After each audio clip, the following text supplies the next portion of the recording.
Hello,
hello, hello. How's everyone doing? Another week, another episode. This is Stats Over Politics. As always, I'm your host, Shaun Holko, alongside my guys, Jaevon, Keith Jouganatos, and Marcellus Dollson, joining us for another episode. Jaevon, we're bringing back a couple of recurring guests to preview the 2025 NFL season. Keith got to make his debut on our last episode a couple weeks ago, episode 155. Marcellus, he has been around for a long time, and we were joking in the pre-show meeting that Marcellus was with us 2 years ago to preview the 2023 NFL season. And Marcellus, if you could, please tell those who may not remember, what was the main thing that you talked about on that episode, if you unmute yourself? It was AFC, that's AFC West, yeah. AFC West. Yep. I came out, Jimmy G just got home back in Vegas, and I couldn't disagree more that they were going to win the division. Yeah. That year looked promising towards the end. There was a sliver of hope it could have happened. Man, that was an all-time bad take, but I appreciate the cojones that it took to make it in the first place. And something else that we talked about in the pre-show meeting is after 1 week, when the Raiders won in Denver against the Broncos, it was looking pretty good, and Marcellus was quite happy, puffing his chest out, but ultimately Jimmy G turned into Jimmy G. Joining us again this week is none other than one of my closest friends in the world, Mr. Keith Jouganatos. How are we doing this week, Keith? We're good. We're ready to be here, and we're excited to talk about the NFL season kicking off tomorrow. So we're ready. We're ready to do this. And now joining us is my co-host, none other than Mr. Jaevon.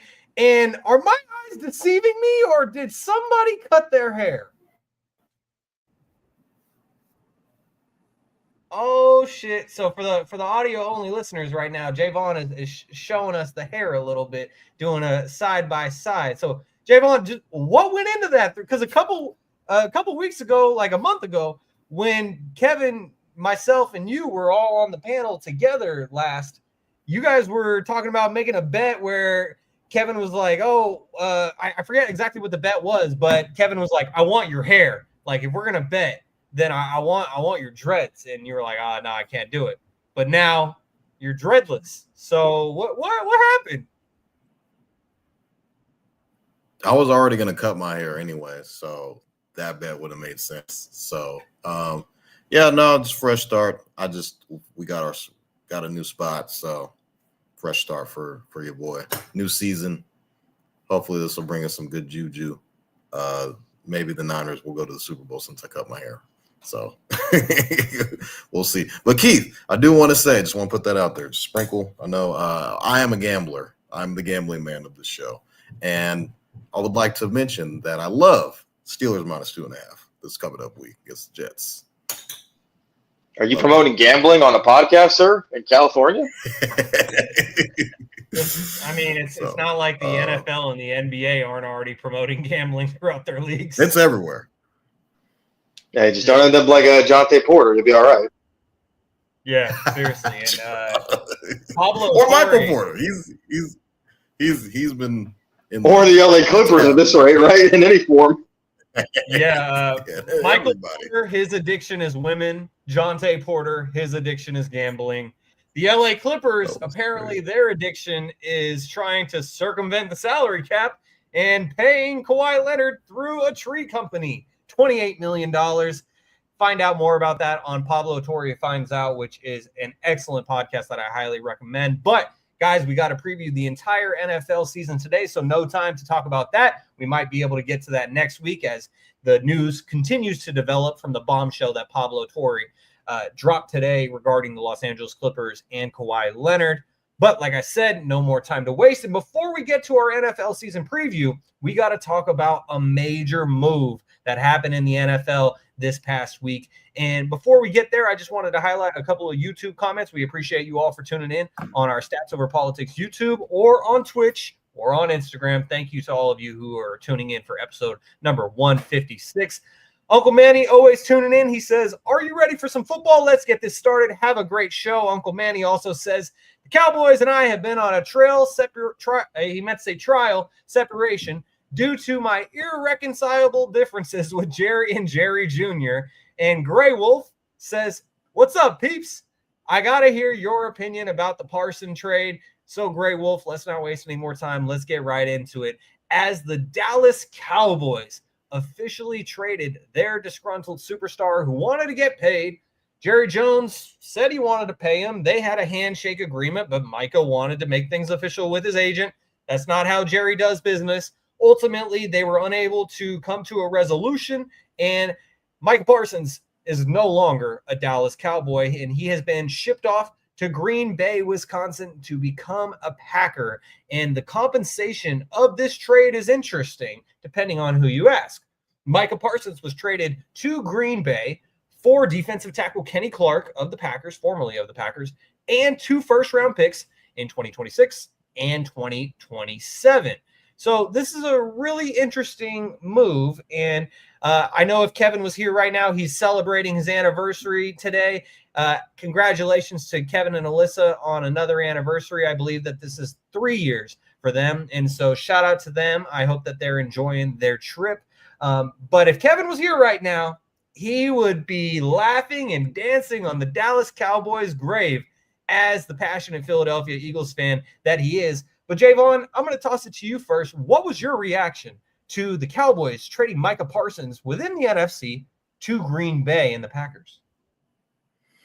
Yeah, I was stunned. I honestly couldn't believe Jerry traded Micah Parsons, let alone to the Packers of all players or of all teams. But you were hearing rumblings that there are several teams that were interested. And then, Jerry comes out, we're not trading Micah Parsons. We're not trading Micah Parsons. Deny, as most GMs would do. But when you start to see that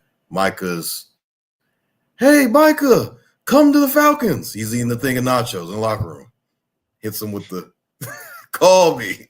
You see Micah on the training table, laid out, hood on, sleep. He was probably asleep for about 30 minutes, however long he was asleep. When you start seeing things like that, you're like, oh yeah, he's checked out. And we were talking about like the Micah Parsons deal and the Trey Hendrickson and the Terry McLaurin. Terry McLaurin, you could see his demeanor around the organization. He's going up to Jane Daniels' mom. He's talking to Adam Peters like during practice. Like he's around. Like Micah is like, kind of off to the side, not really. He's not practicing. He's, they're asking him questions about like what's been going on. He's, saying he's taking shots at Jerry during practice. Jerry's taking shots back at him. You could just see the difference between the two different situations. And I don't think any one of us thought that Terry McLaurin was actually going to get traded based off of what he did for the franchise last year and how badly he meant to that franchise versus the Micah Parsons thing. He wrote like a 8-page essay in the notes app and was like, yeah, like we're I don't want to play for Dallas anymore, this, that, and the third. And that was that. And nothing really ever materialized until, a few days ago. And all of a sudden, Micah Parsons is a Green Bay Packer, which is weird because you trade him in the NFC. You only get 2 first-round picks. A lot of people think that the Cowboys ended up getting fleeced because Micah Parsons is, I would consider, a generational talent at the pass rusher position, just given his age and what he's already accomplished and obviously the money that he got, which is pretty insane. I don't think Dallas was anywhere in that realm of giving him that amount of money. But I do think as far as the Green Bay side, Green Bay just got a hell of a lot better. There's been a bunch of people already picking Green Bay to win that division, let alone win the NFC. You look at it from they're one of the younger teams in the NFL, and you add a guy like Micah Parsons at that pass rushing position, they're already better. And obviously you're bringing back pretty much a lot of your core for the offense. Jordan Love's coming back. Josh Jacobs is in for another season who's already been paid. You had a guy in Matthew Golden, who a lot of people aren't talking about, who's going to be sneaky really good for this offense. Given I don't know if Christian Watson is he healthy currently? Because I would see that him and Golden are pretty redundant in the how they play, and their play styles is very similar. So I would assume that Matthew Golden would get a lot of what Christian would be getting in that offense, and he's going to be a plug and play type of guy right away. But this Packers team is, sky's the limit for them. They could win the division, get out of the NFC, just all depending on how everything goes within the division, because that division is one of the tougher divisions in football. So Michael Parsons is a Cowboy. That's just crazy to say. The city of Dallas has now traded away Michael Parsons and Luka Doncic. So Cowboy fans and Mavericks fans can now just kind of just sulk over together and just crack a cold one and just reminisce the good old times. Yeah, I'm glad that I'm not a fan of Dallas sports teams, because 2025 has not been kind to fans in Dallas and Texas, for that matter. And regarding Christian Watson, he's still working his way back from a torn ACL that he suffered in Week 18 of last year, and so it'll be a bit till he is able to come back, and that's what makes the Matthew Golden draft in the first round so big for them. And Keith, before I get your thoughts on this trade, I wanted to highlight another comment from Grey Wolf, who says, and since we're talking about gambling, I'm taking Philly over Cowgirls via Prize Picks. And so shout out to Prize Picks. You should sponsor our podcast. But Keith, when it comes to Micah Parsons being traded to the Packers and the compensation for the trade, what was your reaction? It's the typical Cowboys. This is what they do. They have always been a team that, just for all the glamour and all the glitz and all the publicity, they are losers. That's what they are. They've been losers for 20-plus years. The GM has been a loser. The owner's been a loser. The quarterback's been a loser. We'll get into that later. But first of all, I don't want to make this a situation where we say, okay, how dare the Cowboys trade Micah Parsons? If you wanted to trade Micah Parsons, I understand. Micah Parsons has never had more than 12 sacks in a single season. He is non-existent in the running game. He disappears. He disappeared when he played his new team, the Green Bay Packers. And so I understand if you are the Cowboys and you say the rumor was we're going to offer him between 40 to 42 million, and that's our highest offer. I get it, because in the end, that's only like $5 million less than what the Packers are offering, and there's no state income tax in the state of Texas. You can make that up in different ways if you're Mulugeta and Micah Parsons. But this is the Cowboys. They trade him 2 weeks before the season starts. And so you're saying to yourself, yeah, you got 2 first-round picks. I like Kenny Clark. He's nothing to really write home about. I think he's a middle-of-the-road defensive tackle. But, my God, why would you not trade him if you knew you couldn't get a deal done before the draft? So you could use one of those first-round picks on a Matthew Golden. Maybe you trade up and get another pass rusher, Shamar Stewart. No, everything the Cowboys do does not make sense. Like Vaughn said, Jerry Jones for weeks said, I'm not trading Micah Parsons. And then he trades him. So I don't know what it is. I will say this, though. The Cowboys, ironically, might have put themselves in a better position by not signing Micah Parsons. And I say that for this reason. As you look at me so weird in the top left box. The Cowboys are not going to win the Super Bowl this year. I don't think I'm telling anybody anything different in this panel. They're not going to win the Super Bowl this year. They're not going to win the Super Bowl next year. They might not win it for the next 5 years. We might get GTA 6 before the Cowboys even make it to another NFC championship. So you have to factor that in. So you take that $40 million you would have spent on Micah Parsons, and now you can look to the future. Hopefully you can hit the reset button. And we don't know what's going to happen a couple years from now, but I'm just going to spoil some of my picks here. I don't even have the Cowboys as a top 3 team this year in their entire division. So do with that what you will, but the Cowboys were not going to compete this year. Micah Parsons, he gets to go and compete for a championship with Green Bay, who I don't want to spoil the whole thing. I got them going deep this year. They've got the roster to do it. You add Micah Parsons. The back thing is a little scary. A lot of medical experts say if it's just tightness, then he'll be fine. But at the same time, the Cowboys, if you don't like the move, that's fine. I think there's a debate that could be had for it's a good move, but it's the wrong timing. And as per normal for the Dallas Cowboys, they just can't seem to get it right, no matter if it's off-season, regular season, and surely the postseason, which they won't be seeing for a long time at this rate. Yeah, and to Keith's point about the Cowboys not particularly having a shot at the Super Bowl this year, or at least from us observing before the season starts, things could quickly change.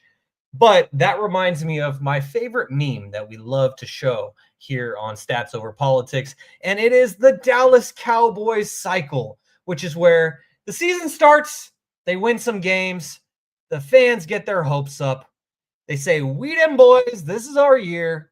Then they choke in the playoffs, and on this meme, it circles, we are here, because this is my favorite meme to post after the season comes to an end when the Cowboys choke in the playoffs. And following the Micah Parsons trade, and if Keith's picks that he was alluding to are correct, and they're not even top 3 in their own division, then they may not even get an opportunity to choke in the playoffs. But, Sel, I want to get your thoughts on the Micah Parsons trade, because it definitely seemed like the Cowboys and him weren't going to come to a deal, and so he was going to get shipped off somewhere. But for him to get shipped off to Green Bay, and for the compensation in which the Jones family received, which Jerry tried to spin in a positive way, but you can't. I'll just leave it there. Marcellus, what was your reaction to this trade? Honestly, I think that Micah was more based off of a win now. Like, I want to win now. And he wasn't getting that win now feeling in Dallas because of the turmoil that Dallas has been in over the span of, God, I can't even really remember since the last time they went to the NFC Championship. I guess you can say that was the last time Micah was truly, really relevant in a win now basis with that organization. So for him to want to get out of there, he had the want to get out of there because games he can't go out there and throw the ball. He's a defensive player. It's hard to say that he doesn't show up, because if he's the most stout person on your defense, it's not hard to scheme up one player on defense, no matter what position you put him at, whether I was back or stun him inside off the edge. It was just purely just solely on him, and it was a win now basis. I feel like in Green Bay, he really does get the opportunity to be able to be a part of a better defense, a true core defense. They got guys. I'm more convinced that Green Bay came out on top because it really didn't take much for them to have to get him, and they didn't part ways with much. So those 2 picks, I think Green Bay is more focused on a win now basis than Dallas probably is going to be over the next 5 years. Definitely. And before we move on from this topic, I just wanted to highlight something that was said to me from a passionate Dallas Cowboys fan, and that's my friend Bob, who we've talked about on this podcast before, because I sent Bob a meme of Conan O'Brien wearing a cheese head, and he proceeded to not text me back until 28 hours later. And he just sent me a screenshot from StatMuse that says, Micah Parsons has had 8 solo tackles, 10 assists, and 1 sack in 4 games in the playoffs in his career. And Bob says, I'm okay with it. He's a ghost when the lights get bright. Now we have roster flexibility with the second most cap space in the league and 4 first-round picks in the next 2 years. Doesn't matter if you have 4 first-round picks over the next 2 years if none of those first-round picks turn into the player that Micah Parsons was. And obviously, you're not going to go for an edge rusher with all 4 of those picks, which means your likelihood to find another Micah Parsons with 1 or 2 picks is very low. And so I just had to shout that out because that justification for trading Micah Parsons, I just didn't understand. And I let Bob know that. And I even said, so if you're okay with it, why did it take you 28 hours to respond? He just said he was busy. Okay. All right, Bob. Well, Cowboys fans are going to cope how they can cope. And, I'm looking out for Dallas fans at this point. Between Luka Doncic being traded to now Micah Parsons, as Jaevon said earlier, it's tough for fans in Dallas and the state of Texas. And we're keeping an eye out for you guys. And we're hoping the best because I think for once we can finally put that Cowboys cycle to rest, that this will not be this year for them. They are not them boys this year. All they will be is trying to compete for a wild card spot at best. As we keep things moving here on episode 156 of Stats Over Politics, Shaun Holko alongside Jaevon, Toddy, Keith Jouganatos, and Marcellus Dollson.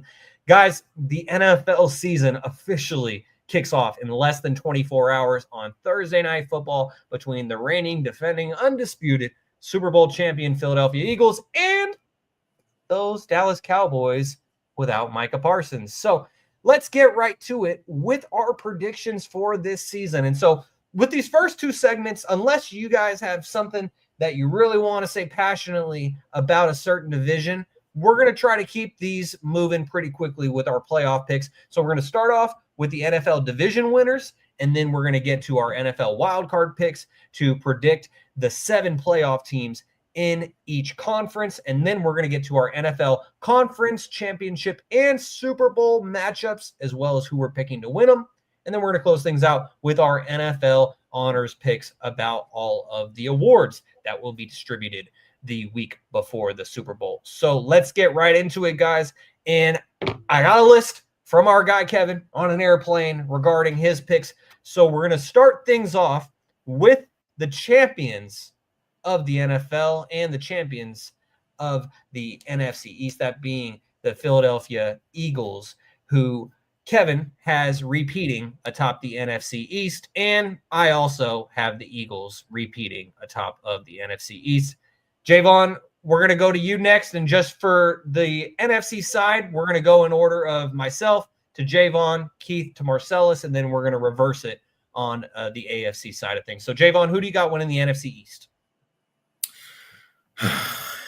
I didn't used to hate the Eagles till Kevin came around and just started just talking a bunch of shit and just doing all this extraness. Like, he's making it like a thing. And I never really had beef with the Eagles till Kevin, they just started talking. We started going, last time we played them, we blew them out. It was a couple years ago. Different story now. But I do have the Eagles winning the NFC least this year. I think it's going to be a lot more competitive than a lot of people are talking about. I think JD5 is going to have a really big year. I do think the Giants are going to be a little bit better than everybody's talking about. That D-line. Have you seen the Giants' defensive line? It's insane. They're going to be getting after everybody in the division. Dak's going to put up numbers. I don't know how good they'll actually be, but I think this division will be a little bit tighter than people give credit for. But I have the Eagles winning the division. All right, Keith, who do you got winning the NFC East? I'm going to stick par for the course. I think the Philadelphia Eagles are one of the more complete teams in the NFC East. They do have to fill some holes. I don't know how many holes they can fill. Obviously, it's very hard in the NFL to repeat as Super Bowl champs, but I do have the Eagles winning the division. I got the Commanders second. I don't have the Commanders winning more than 10 games, though. I think they're going to take a little step back. More on that later. I got the Giants finishing third, and then I have the America's team, or should I say America's least, the Dallas Cowboys, finishing dead last. I said it, dead last. The Cowboys are going to finish dead last because the New York Football Giants, I got them pegged for 7 wins. And I think by midseason, we're going to find out that Jackson Dart is one of those guys, and the hometown kid, if he gets healthy. I got the Giants at third. I got the Cowboys dead last. All right, and speaking of those Giants, before we hear Marcellus's pick for the NFC East, Grey Wolf says, at this rate, the Giants have a better chance at making the playoffs than the Cowboys. They might not be last in their own division, and Grey Wolf has the Commanders winning the NFC East. But Marcellus, what about you? Who do you have winning the NFC East and why? I feel like, I hate to say it, I feel like Philly's getting like it's running long in the tooth. Like it's bound. I'm waiting to see where that drastic change of like, is there going to be a fall off or not? But right now, I can't just openly say that Washington's going to take it. But I feel like Washington always plays them very tough every year. So, but I'm just going to stay with Philly on this one. Yeah, this seems to be the year that the NFC East might actually have a repeat division winner, which we haven't seen in like 20 years. But based on that statistic, we could all five of us, including Kevin, we could all be wrong, and Grey Wolf could end up being correct with the Commanders, or even the Giants sneak up there somehow, some way with Jackson Dart, but not the Cowboys. I think that's something we can all agree on. As we now keep things moving into the best, a.k.a. the NFC West. And I got a homer pick here. No surprise. 49ers dealt with a lot of injuries in 2024. They will be reclaiming the NFC West in 2025. I got the 49ers winning the division, but Kevin disagrees, and Kevin has the Rams winning the NFC West once again. And so now Jaevon, another 49ers fan, and I apologize, Keith, because we got you outnumbered today 3-1 with 49ers fans to Steelers fans on this panel. I have the 49ers. Kevin has the Rams. Grey Wolf has the Cardinals. Jaevon, how about you? Shocker, have the Niners winning the division. Look, let's just look at our schedule. We have literally the lowest ranked schedule in all of football. I think this is a gift from the heavens of above. I believe that, injuries did play a role into how bad the Niners actually were last year. Inconsistency in the lineups at receiver. And Purdy obviously missed a couple of games as well. I am concerned about Matthew Stafford's back. How far can he go? Because he's one hit away from Jimmy G getting out there, and it's the Jimmy G Rams. So I do have the Rams finishing in second. I have the Seattle Seahawks finishing in third. Been seeing some things about McDonald and Jalen Milroe has packages. Are we going to see Jalen Milroe this year? He could be a sleeper guy that could play if Sam Darnold doesn't come up to par. And we do know that Sam Darnold had received a team-friendly deal from the Seattle Seahawks. So, and then the Cardinals, I just don't know what they are. Kyler is super inconsistent. They do have a lot of talent at receiver in Marvin Harrison Jr. I think he'll probably have a good year. Trey McBride coming off of a monster year. You just worry about how good Kyler Murray actually is. We all keep talking about how talented that he is. We all know that he could get around anybody.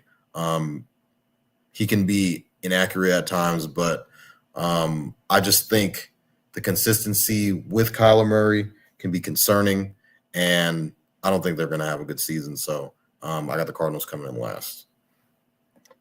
And regarding Jimmy G, we haven't heard from Marcellus yet, but if Jimmy G somehow took over for Matthew Stafford, that may increase the Rams' odds to win the division, according to Marcellus. But we'll get to Marcellus in a bit. Keith, who do you got winning the NFC West and why? I don't have the 49ers, and you might going to think I'm crazy. And I got a little. Listen. I'm gonna bring you down to earth here. First of all, Vaughn is my guy, but he brings up the Niners injuries. The Niners are injured every year. So what was last year's difference compared to like the last 2 or 3? Yes, they were. Don't do that, Sean. Let me win my play. Not as bad. I have the Rams winning this division. I only have one playoff team coming from this division because I think the division is going to be so competitive and so lean, it's going to be hard to get another team in there. The second team I got, I think the Rams from top to bottom, obviously the Stafford thing worries me, but I think from top to bottom, the Rams have the most complete roster on, as far as paper, the AFC or the NFC West goes. The Stafford thing does concern me. But I have them, if everything goes to plan, winning the division. I got the Cardinals placing second. I don't have the Cardinals making the playoffs because I just think when we get to the North, you're going to see so many teams. I've got the North pegged for at least 2 playoff teams. I think the Cardinals will be You better. got 3 last year.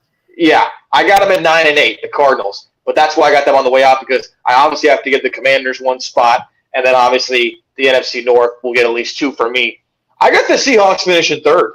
Everything that I've seen from the Hawks in the preseason leads me to believe they're young, they're playing with house money, they got nothing to lose. I do agree with Vaughn. I think Milroe will see some time, and I think Milroe, from what I've seen in the preseason, it's possible he could be a better pro as opposed to a college player because McDonald knows what to do with him better than what Alabama did last year and the year before that.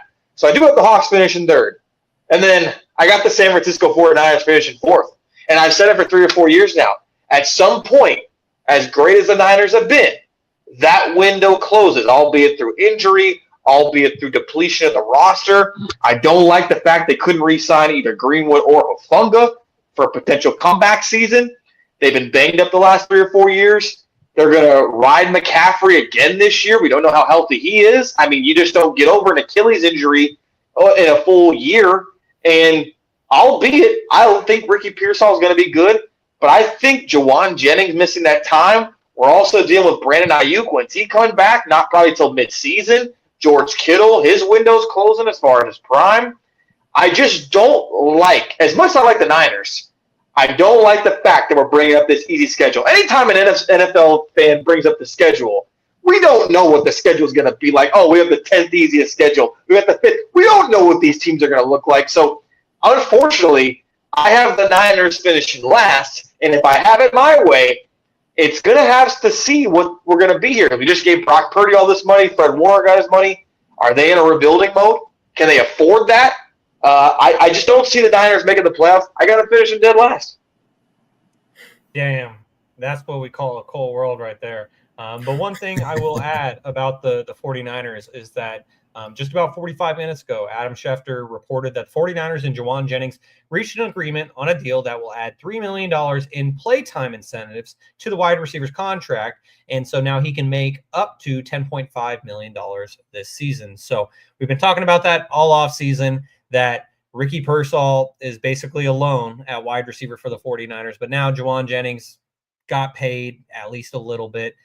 He requested a trade earlier in the offseason, but it seems like he will be starting week 1 as a San Francisco 49er. And so, Marcellus, after Keith just humbled us as 49ers fans, telling us that they will finish last in their division, who's your pick to win the NFC West and why? Cut and dry. San Francisco.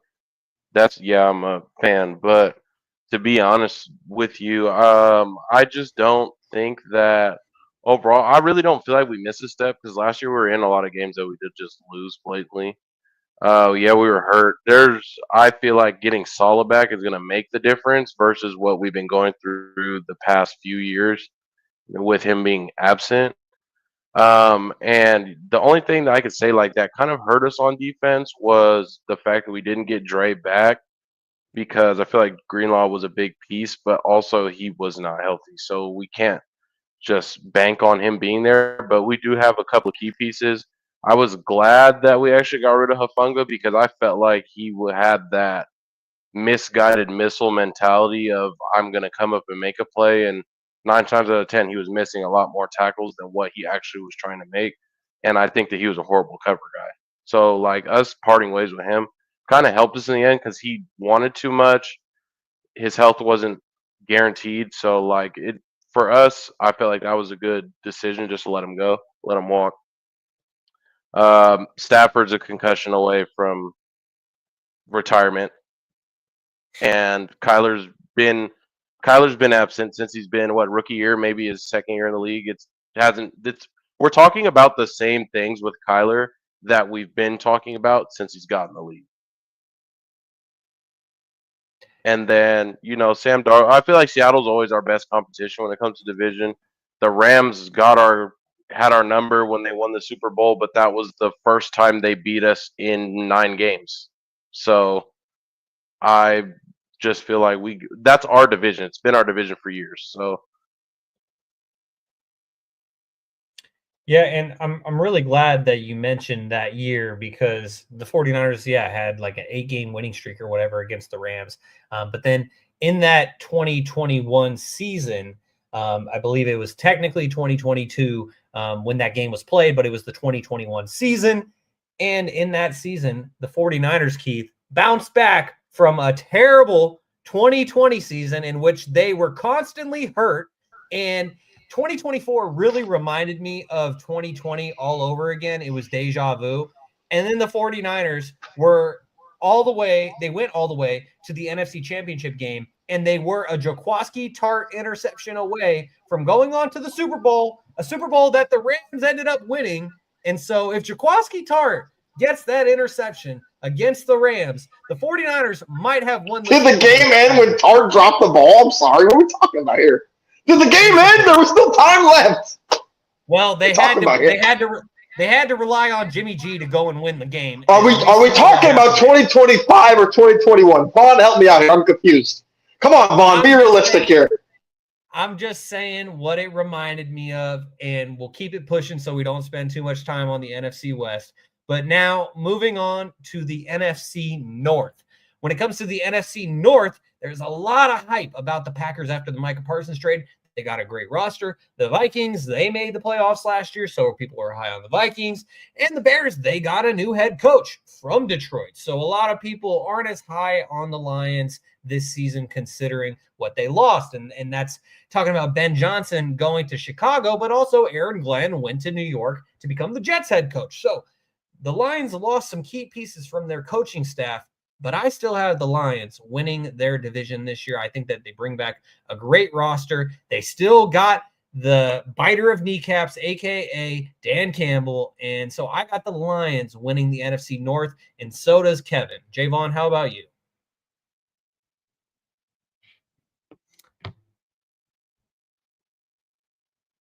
Jaevon, I need you to unmute yourself because I can't do it myself.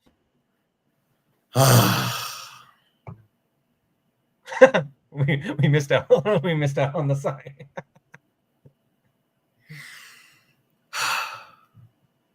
Give me the Bears. I knew it. Give me the Bears. You guys know me. And I'm going Jaevon, down with the ship. I have to say real quickly, Jaevon, for the audio. I'm going down with the ship. Cousin Marcellus just got up out of his chair and walked away, and now he's. I'm drinking the Kool-Aid, guys. I'm doing it. I could be an idiot, or I could be the guy that is a fortune teller, could tell the future. You guys know how I feel about Caleb Williams. His senior year, I was saying he was top 15 quarterback. Comes into the league, obviously, running for his life. If you look at by the numbers, he didn't have a bad season. He was getting eaten alive. Offensive line was terrible. Ben Johnson comes in. What is the first thing he does? Correct the offensive line. You draft a guy in Luther Burden. I think their defense was already pretty stout, but I just think the offense couldn't really move the ball. I think Ben Johnson's going to come in. He's going to change a lot of things. I think Caleb Williams year 2 is going to look a whole lot different, a lot more comfortable. Give me the Bears to win the division. Second, I have the Lions. I really do like the Lions. I just think the combination of Amon-Ra, J-Mo, year 2 J-Mo, Jahmyr Gibbs, David Montgomery, that offense is still that offense. It's gonna be tough to kind of dismantle them. A lot of people are gonna bring them down because of their coordinators. Both their coordinators left. They'd like to see what Dan Campbell can be without those two. I think they will be very viable. I think their defense is going to be a whole hell of a lot better because you get Aiden Hutchinson coming back off of injury and him off that edge. I mean, for God's sake, I think he had like 6 sacks in one game last year. Third, I have the Packers. I think this division is going to be very, very tough. I think there's going to be 3 teams coming out of this division, as similar to what we saw last year. I think Jordan Love coming back. Obviously, the signing of Micah Parsons, we'll see how effective he'll be right away. I already mentioned guys like Matthew Golden. I love Josh Jacobs. He's a very underrated running back. A lot of people don't really give him respect. And I do think Matt LaFleur, I think he's been to the playoffs every year that he's been the head coach for the Green Bay Packers. So give me Green Bay in third. Fourth, I have the Vikings. I think the Vikings are a very talented team. I just don't know what J.J. McCarthy is going to be. And I'm a fan of J.J. I just think him, a rookie, I get like everything that he has around him. It's really, really tough. But I got the Vikings finishing in fourth. I don't know what you guys want. I get it. I'll be that guy. I'll be that guy. Jaevon, I will spoil some of my later picks a little early here and say, I believe in the Bears this year, but picking them to win that division is really reminding me of when you picked the Saints to play in the NFC Championship last year on our 2024 NFL season preview. And so for your sake, I hope that you're right. But Keith, I saw your facial reactions throughout Jaevon's thought process there and his explanation. The audio-only listeners, this is what you're missing out on if you're not tuning in on YouTube, Twitch, or Instagram. But Keith, who is your NFC North pick and why? I'm not going to criticize Vaughn 100%, and I'll get to my reasoning. I don't have the Bears winning the division. I think if you're going off a safe pick, which is my safe pick, I got Green Bay winning the division. I think Green Bay has the more stable offense and the recipe to win.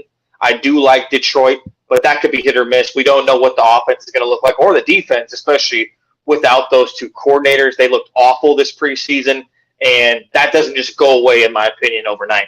I got the Packers winning the division. I have the Bears in second place. And I have the Bears in second place because I think the Bears have, I'm a hypocrite. I just said the Niners, they are arguably one of the easiest schedules in the league.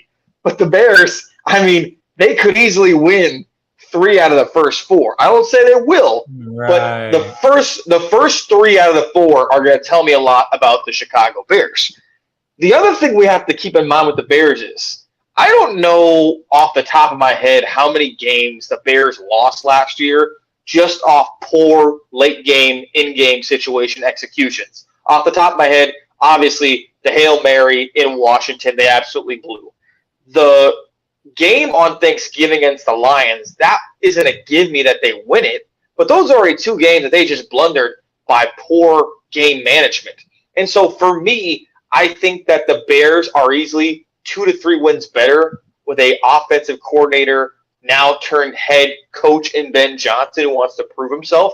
I got the Bears slotted at 10, 11 wins. I got them as the 5th seed in the playoffs. I think Caleb Williams showed he can play in the pocket, and they're not asking Caleb to be a Corvette. We're asking you to be a Ford Explorer, SUV, reliable, and then when it comes time, improvise. But I think we're going to see a lot more fluid offense. I love Odunze. Burton's great.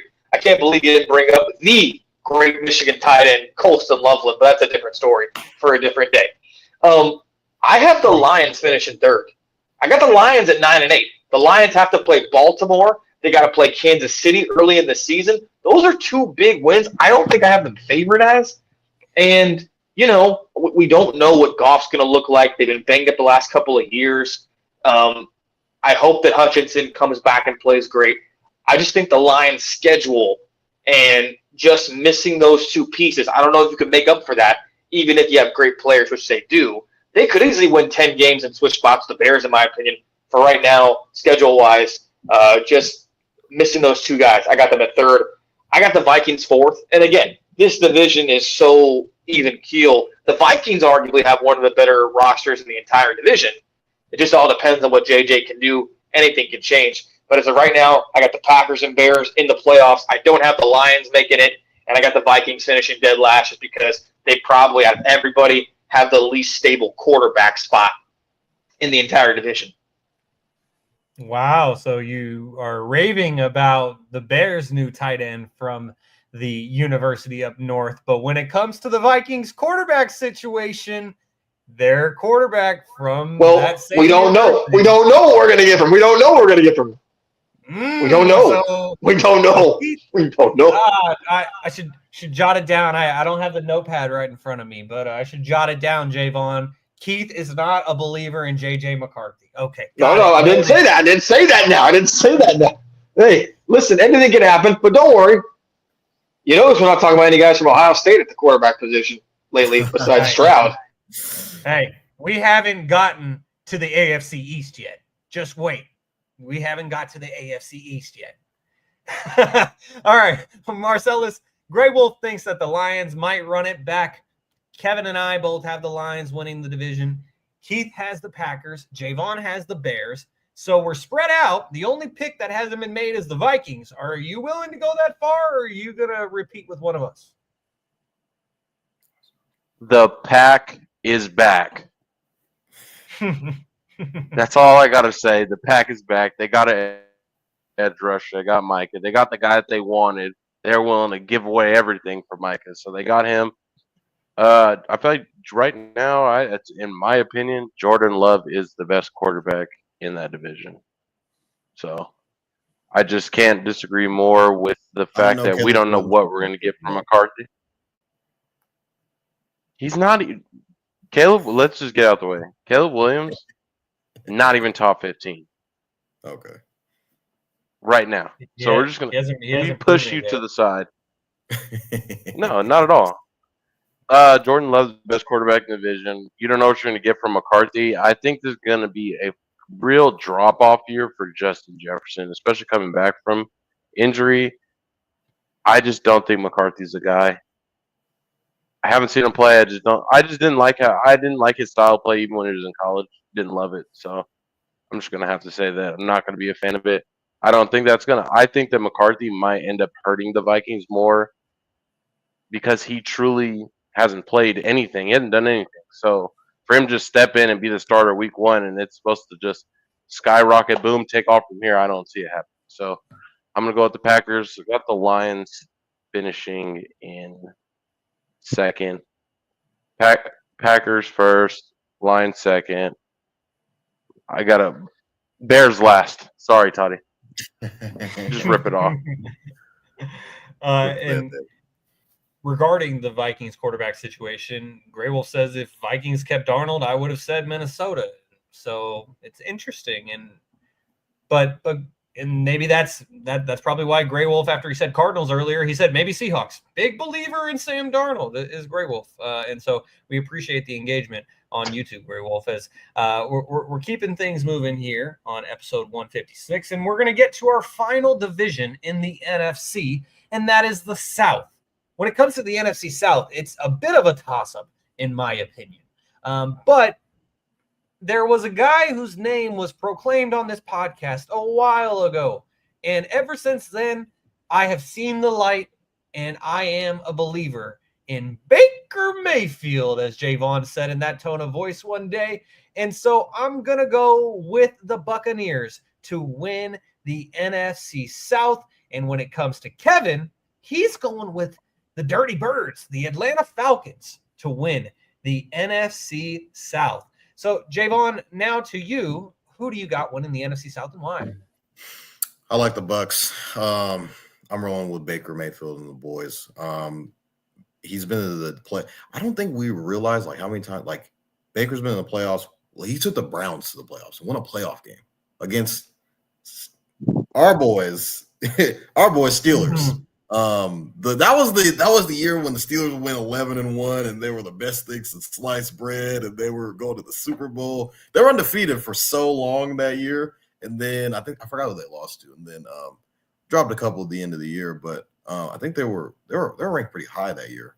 And then Baker comes in and just beats them in Heinz Field. It was Heinz Field back then still. So I just think he's been very consistent. He was the number one overall pick. A lot of people kind of forget that. I love their offense. A lot of people, I don't know if people were going to be talking about this. I don't know if I'm the first guy. Mecca Ibuka is going to be one of them ones. I'll just let people know that now. The way that they're going to use him is kind of how Chris Godwin is kind of used. He's still coming back from injury. So I love him. I love, obviously, Mike Evans. Bucky Irving is a stud. People weren't really talking about Bucky Irving. And mind you, wanted to let this be known in our Stats Over Politics League last year. I drafted Bucky Irving with my final pick. People were like, who the fuck is this guy? He's rookie. Oh, my God. Oh, yeah, you guys don't know ball because you didn't watch him play at Oregon. And now look at what he is. He was splitting carries with Rashad White for a little bit, and then they saw how good he actually was, and they're like, oh, maybe we should just let him be the every down back. So I love the Bucks. Second, I'm gonna go with the Falcons. I think Michael Penix will be viable. We'll see what he looks like. He just needs to get a little bit more reps. People were, banking on it. Kyle Pitts. This will be Kyle Pitts' year. We've been saying that for the last 3 years. Kevin said he's a changed man now because he's Michael Pitts Sr. He just had a kid, so he's a lot more motivated this year. That'll get him up to speed. Obviously, Drake London being there, he's going to be the number one option. Bijan Robinson's going to be one of the best running backs in the league in the next couple of years, so I think he's going to be what he usually is. So I think I just have a little bit more questions on the defensive side of the ball, and I wonder how the head-to-heads. This week one game is going to be a whole lot. It's gonna tell a lot for what this division is. Week one, it's like a must-win game between the Bucks and the Falcons, because that could be a game later down the line. If you have the tiebreaker over the Bucks, then that'll be a game you could definitely fall back on. Third, I have the Panthers. I think Bryce Young's gonna just keep getting better and better. I just think when he was benched last year, it kind of weirdly, it shoots your confidence down when you're a young quarterback and you get yanked for an older guy, and the older guy kind of comes in and just does whatever. And then I think he ended up getting hurt, and then they had to throw him back in. And then he was kind of out there. He's doing first down signs. You could see his confidence and just his demeanor and just body language was a whole lot different from when he was in before. And I think this was pre-Canales as well, that he was kind of, going back and forth. But I have the Panthers coming in first, and Tetero and McMillan is going to be a dog. Just want to put that out there. Last, I have the Saints. I don't know what direction the Saints are going in. This was a team that I had going to the NFC Championship 3 years ago. And then all of a sudden, Derek Carr retires. You let Shador slip in the draft. You don't know Tyler Shuck or Spencer Rattler. It's kind of just, do you want chicken shit or chicken shit Caesar salad? Pick which one you want. Got the Saints coming in last place. All right, Keith, who do you got winning the NFC South? That was a hell of an analogy there. Yeah, Keith, who do you got winning the NFC South and why? I got the Bucks. I think the Bucks are the more well-rounded team. Again, it's another division where I think they have the more trusted quarterbacks position with Baker. I love Irving. As much as it kills me to say, I like Ibuka, but they probably have the most well-rounded team in the division. I have the Panthers coming in second. I think the Panthers, with the addition of Ted, they looked really good this preseason. Bryce Young obviously got benched, as Vaughn mentioned, but he was solid the back end of that year. And, I think I have the Panthers actually making the playoffs. I think that they are going to shock some people. And I think they're going to be a better team than a lot of people are talking about right now. I think the Panthers are making the playoffs. I got the Falcons third just because, listen, I like what they're building over there, but this is the Atlanta Falcons we're talking about. What can go wrong will go wrong. You think Bryce Young is better than Michael Penix? I think he has a little bit more, I would say, variety to him. I think Bryce is more mobile out of the pocket. Penix obviously has torn his ACL twice. He's a little older. I think Penix is a little more accurate of the two quarterbacks. But I think Bryce gives him a different ladder when he's on. But I have the Falcons third. I got the Saints last. They're nothing to write home about with the Saints. They are who they are. They're blowing everything up. I would say they're tanking for Arch Manning, but we don't know who they're tanking for now after that first week. So I got Bucks, Panthers, Falcons, and Saints. Yeah, Nuss Meyer's right down the block too. That wouldn't hurt. Yeah, he sure is. And after Keith said that he's got the Panthers making the playoffs, we saw Vaughn and Sel both display the Drewski meme, and so I got to put it on the screen. I wasn't going to do it in the middle of Keith talking, but Panthers make the playoffs? I mean, who knows? I guess we'll have to wait and see on that. And Marcellus, what are your picks for the NFC South? I was just going to say I got the Panthers winning the division. Oh, pulling out the Yeah, Cam Newton. playoff. They're going to be in the playoffs. They're going to win the division. Oh, Yeah, they're going to win the division. time to is that what you I got think- up and got earlier? Yeah, absolutely. I had to go get it just because respect it. I believe in the Panthers so much this year. I usually pick a dark horse every year, and right now it's Carolina. Like, I love Carolina. Bryce finished good on the back end of the year. He has weapons now. He's got Hunter Renfro. He's got McMillan. He's got Leggett. He's got a couple of rotations at running back. Now there's more backs in the backfield. He's got some guys that catch the ball at the backfield this year. I think it's finally coming full circle for him, because when he got that team and it was a handful of shit. There was nothing he can do besides be the starting quarterback. He didn't learn from anyone.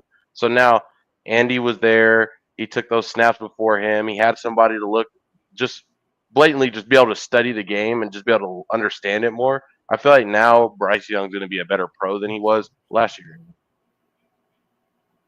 That's pretty interesting. And I respect the pick. And so before we move on to the AFC, I wanted to highlight a couple of YouTube comments where Grey Wolf, he says, unless Bryce plays his ass off like Ren is due the next day, then definitely the Bucks. Saints ain't doing nothing this year, and Falcons might come second in the division. Kaz, a longtime guest on this show, Mr. Kaz Johnson of Just Casually, he says Bryce Young is better than Penix, especially this year. And I think that the Bryce Young and Michael Penix discussion is interesting because I got both guys on my Dynasty fantasy football team, and I don't know who to keep long term. So I want to find that out coming up this year. And finally, before we get to the AFC, Jaevon, I know you addressed this at the top, but Kaz might have just started tuning in, and so he's got a very important question for you, Jaevon. He wants to know, where are Jaevon's dreads? Chopped. I'm really the context that Marcellus is talking about. If you guys don't know the Cameron Payne meme, if you just see him and he just got his haircut, he's just to the side and he's just like looking like his eyes are all squinted. And he went on Josh Harden and Jalen Brunson's podcast, and he was like, I'm really chopped. I'm really chopped. I've just been saying that, like, when I first got my haircut, I just kept saying that to Soph, like, nonstop throughout the day. And she was just like, shut the fuck up. And I was just and I just kept saying it to literally everybody. So, yeah, they're gone, Cass. Mm-hmm. R.I.P. 2.0. R.I.P. And so now, guys, let's transition to the AFC divisions, and we're going to switch the order around. So I'll mention Kevin and I's picks at the top, and then we'll go to Marcellus, Keith, then Jaevon. And so starting out with the AFC West, we're going to start off with the best, a.k.a. the AFC West. When it comes to the West, there has been a team that has, and Keith, I'm always just saying West Coast is the best coast. It doesn't have anything to do with the actual divisions. But anyways, when it comes to the AFC West, there has been a team in the Midwest that has dominated this division for years, and that is the Kansas City Chiefs. And I think that will continue, that the Chiefs will win the AFC West once again. When it comes to Kevin's pick, he agrees. He thinks that the Chiefs will continue to reign supreme in the AFC West. Marcellus, how about you? I know you made a controversial pick a couple years ago, picking that team in Las Vegas, but when it comes to the 2025 season, who do you got winning the AFC West and why? Let the controversy continue. Give me the Denver Broncos to win the division. Ooh. They got a stout D-line. They made some improvements on their defense. I almost spoiled something for you guys. I'm going to save it for later because I literally almost ruined it. So I'm going to hold on to that one, put it back in my pocket because I almost emptied the clip. But give me the Denver Broncos. You're a believer. To win the Broncos country. Let's ride. I like it. Hey, I respect it, and good job with holding the clip there. As we got to keep the people tuning in, and that was a great journalism tease right there, leaving us on a cliffhanger. So we'll wait and see what Marcellus is cooking when it comes to the Broncos later on in today's episode. But Keith, when it comes to the AFC West, who do you got and why? I got the Denver Broncos. I think the Denver Broncos you see, the problem with the Chiefs is that for the last 4 to 5 to 6 years, the AFC West just has not had a division that can really stand up to the offense of Kansas City. Pat Surtain, best corner in football, that takes half the field away. I think Greenlaw will have a better year. Afungo, we don't know what he's going to be like. But I do think the Broncos probably are the more complete team in the West. I think that the Chiefs, in that regard, it's really hard to make 4 straight Super Bowls, let alone 3. And I just think the Chiefs last year especially, they got lucky a lot of times. Now, you can think if that's the refs or just they found a way to win. The Chiefs were really, really lucky last season to even win 12 games. And the schedule is hard. And as we know, you really can't find lightning in a bottle like that. Obviously, Mahomes is great. Kelsey's on the back end. They still got Jones on the defensive line. Pacheco's healthy again. So I got the Chiefs finishing second. I got the Raiders finishing third. I think the Raiders, they'll be better in late game situations. I think Gentry's got a case for Rookie of the Year. I'm not sold on the Chargers. I like what the Chargers did picking up Hampton in the draft. I think Herbert's good. But I really think without Slater, even if you're moving Alt to the left side, they're going to have problems. And the last thing you need in this division when you're dealing with the Broncos, Chris Jones, the Chiefs, Max Crosby, is offensive line problems. So I got the Broncos winning the division. I got the Chiefs in second. I got the Raiders in third. And then we got the Chargers dead last. But, yeah, I think Kansas City, as you're going to find out when we get to these playoff picks, that magic is over. I really do think it's over. Maybe it was the last dance or the last crowning of the kingdom with that god-awful documentary they tried to throw down our throats in the offseason. But I don't think the Chiefs are getting anywhere close to the Super Bowl this year. I really don't. All right, so Jaevon, that's 2 picks for the Broncos. You throw in Grey Wolf, who says he's biased, but he's taking the Broncos. Then Kaz also adds, Broncos just up and better than the Chiefs. Mahomes lives in the AFC Championship game. That will not change, and it starts with not this year. So, all right, Keith says not this year, but based on the 4 picks that we've heard so far, plus the viewers, that's 3-3 split between the Broncos and the Chiefs. Jaevon, break the tie or throw a stray with the Chargers or Raiders? I mean, I'm just going to keep it short and sweet. Chiefs are going to win the division. They've been owning the division every year that Patrick Mahomes has been there. It literally every year that Patrick Mahomes has been the starting quarterback. Division title. Like, what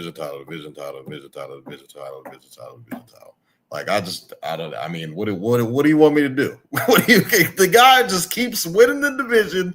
It's literally the Mahomes Invitational every single year. I do think the division is stacked.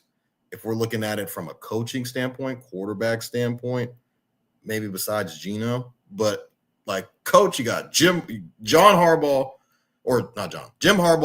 you have Andy Reid, you have Pete Carroll, and you have Sean Payton. Like this division, coaching wise, is like star-studded.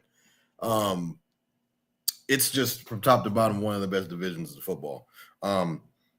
I think Broncos. Give me the Chargers to come in second. I love Herbert, love Harbaugh. Run game is the only thing I really do question is the wide receiver group. They're young. Quentin Johnson, he's kind of a guy I like to push to the side. Lab McConkey is a guy that is I'm open to every single chance you get.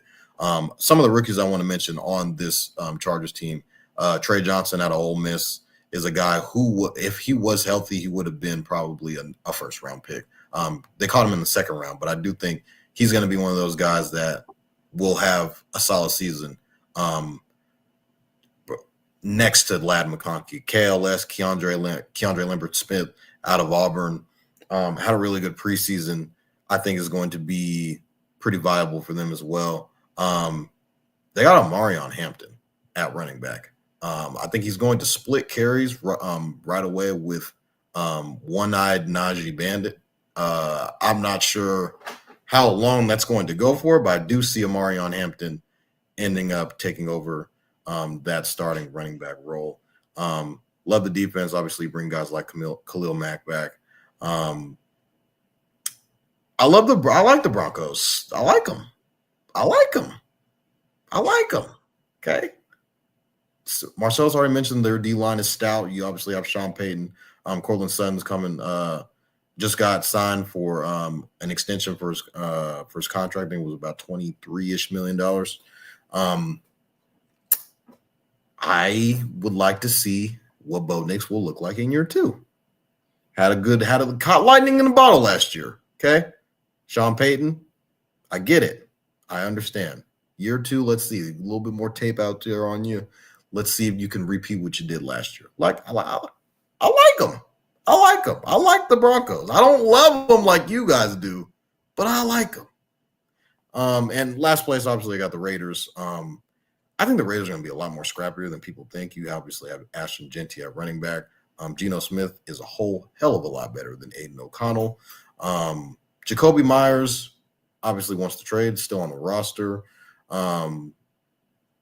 You just wonder what Geno's going to be able to do for you. And Pete Carroll doesn't really go out losing on a losing note. So it'll be tough. They're going to be a tough out, the Raiders are. I do like the Raiders week 1 on the road against the Patriots. If you do want to gamble on that. They are plus money. But I think the Raiders, this division is so tough. You got to have really, really good, consistent quarterback play, or you have to have a really, really stout defensive line. The Broncos, the Broncos have that. I think the Chiefs have that, and I think the Chargers also have that. But I just think the Chiefs literally have Patrick Mahomes on their team. So until he's not playing on the Chiefs, I'm going to take the Chiefs. Yeah, my favorite part of that segment in which Jaevon shared his picks was seeing Keith and Marcellus's reactions to not only the fact that he didn't pick them to win the division, but then he didn't pick them to be second either. That was pretty great right there. And a couple YouTube comments. Kaz says Vaughn knows ball. Kaz also adds all coaches in that division have Super Bowls. Crazy to think about, as Jaevon was saying how stacked it was. Except Jim. Jim doesn't got one. He's got a national championship though. Yeah, that's true. That's true. Jim did make it to a Super Bowl, but he lost to. I don't like to talk about it. Yeah, me either. But at least he does have that national championship. And Kaz also says Chargers will be better than Broncos this year. He says Chiefs, then Chargers, then Broncos, then Geno Newport's 100s, aka the Las Vegas Raiders. And Grey Wolf adds Chargers defense has always been sus, good offense, but can't trust the defense. So we shall wait and see when it comes to that. Now, getting to the next division in the AFC, we are going to go from west to east, and we're going to get to the AFC East. I'm picking the Bills to win this division. It's interesting because you look at the Jets. I am the president of the Justin Fields fan club, but I won't go as far to say that Justin Fields will lead them to a division championship. Then you look at the Patriots. They're young. They're up and coming, but Mike Vrabel's not going to get it done in year 1. Then you look at the Dolphins. The Dolphins should have been better over Mike McDaniel's tenure so far, but I'm going to go with the sure thing here and go with the Buffalo Bills to win the AFC East. When it comes to Kevin's pick to win the AFC East is also the Buffalo Bills. So, Marcellus, will you make it 3 for 3 here on the Bills Mafia? Bills, no question. It's that division's the landslide. Just give me the Bills. All right. And so now, Keith, who do you got in the AFC East? I think you can make a case that the Bills are the most complete team in the AFC. I got them winning this division in the landslide. I got the Pats finishing second. I think the Patriots are going to take that step. I've got the Jets finishing third because I think their defense is going to keep them in games. We'll see what Justin Fields can do. I wish he was still a Steeler. I got the Dolphins finishing dead last. I just think the way Tyreek Hill ended that year last year, the lack of chemistry. There's reports of practices just being awful. They're not tough on either side of the football in the trenches. And we obviously know what happens when the weather gets colder. So if I have my way, that would mean that Mike McDaniels is probably gone next year. So Bills, Pats, Jets, and Dolphins. Man, oh man, I love Mike McDaniel, so I don't hope that's the case. But Jaevon, who do you got in the AFC East? Are you going to make it a sweep for the Bills? Yeah, give me the Bills. Reigning MVP and Josh Allen. I think only one team comes out of this division. I just think I'm just looking at the Patriots, the Jets, the Dolphins. They're all going to kind of like decay and kind of just fall into the abyss of just we're in this division, but we're 6-9 right now. so I just it's just tough. You can kind of it's literally kind of I love the Mike Vrabel pick, by the way. Mike Vrabel is going to they might not win 4 games, they might win 8, 7. They might be a little bit better than they were last year. Like the Dolphins don't really know what's going on with the coach, Tyreek Hill, not a captain for the first time. And I forgot what the stat was like since he was back in Kansas City. He's been a captain pretty much every year that he's been there. But Justin Fields, Jets, good luck. My boy DeMaurier, I know he's a big Jets fan. Shout out to you, my guy. But it's going to be tough. Jets, Dolphins, Patriots, take your pick. Who's going to come second, third, fourth? It's not going to matter. They're not going to make the playoffs. Give me the Bills.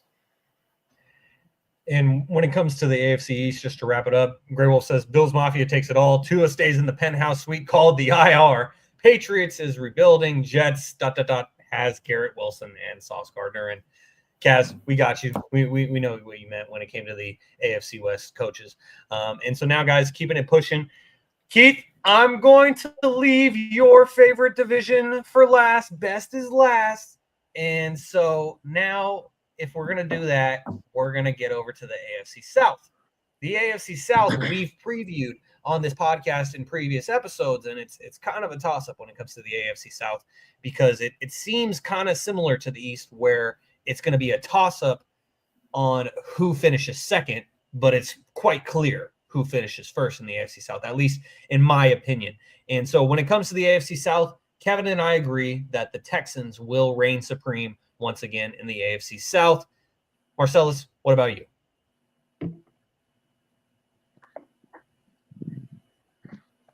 Oh, my God. For the audio only Jags.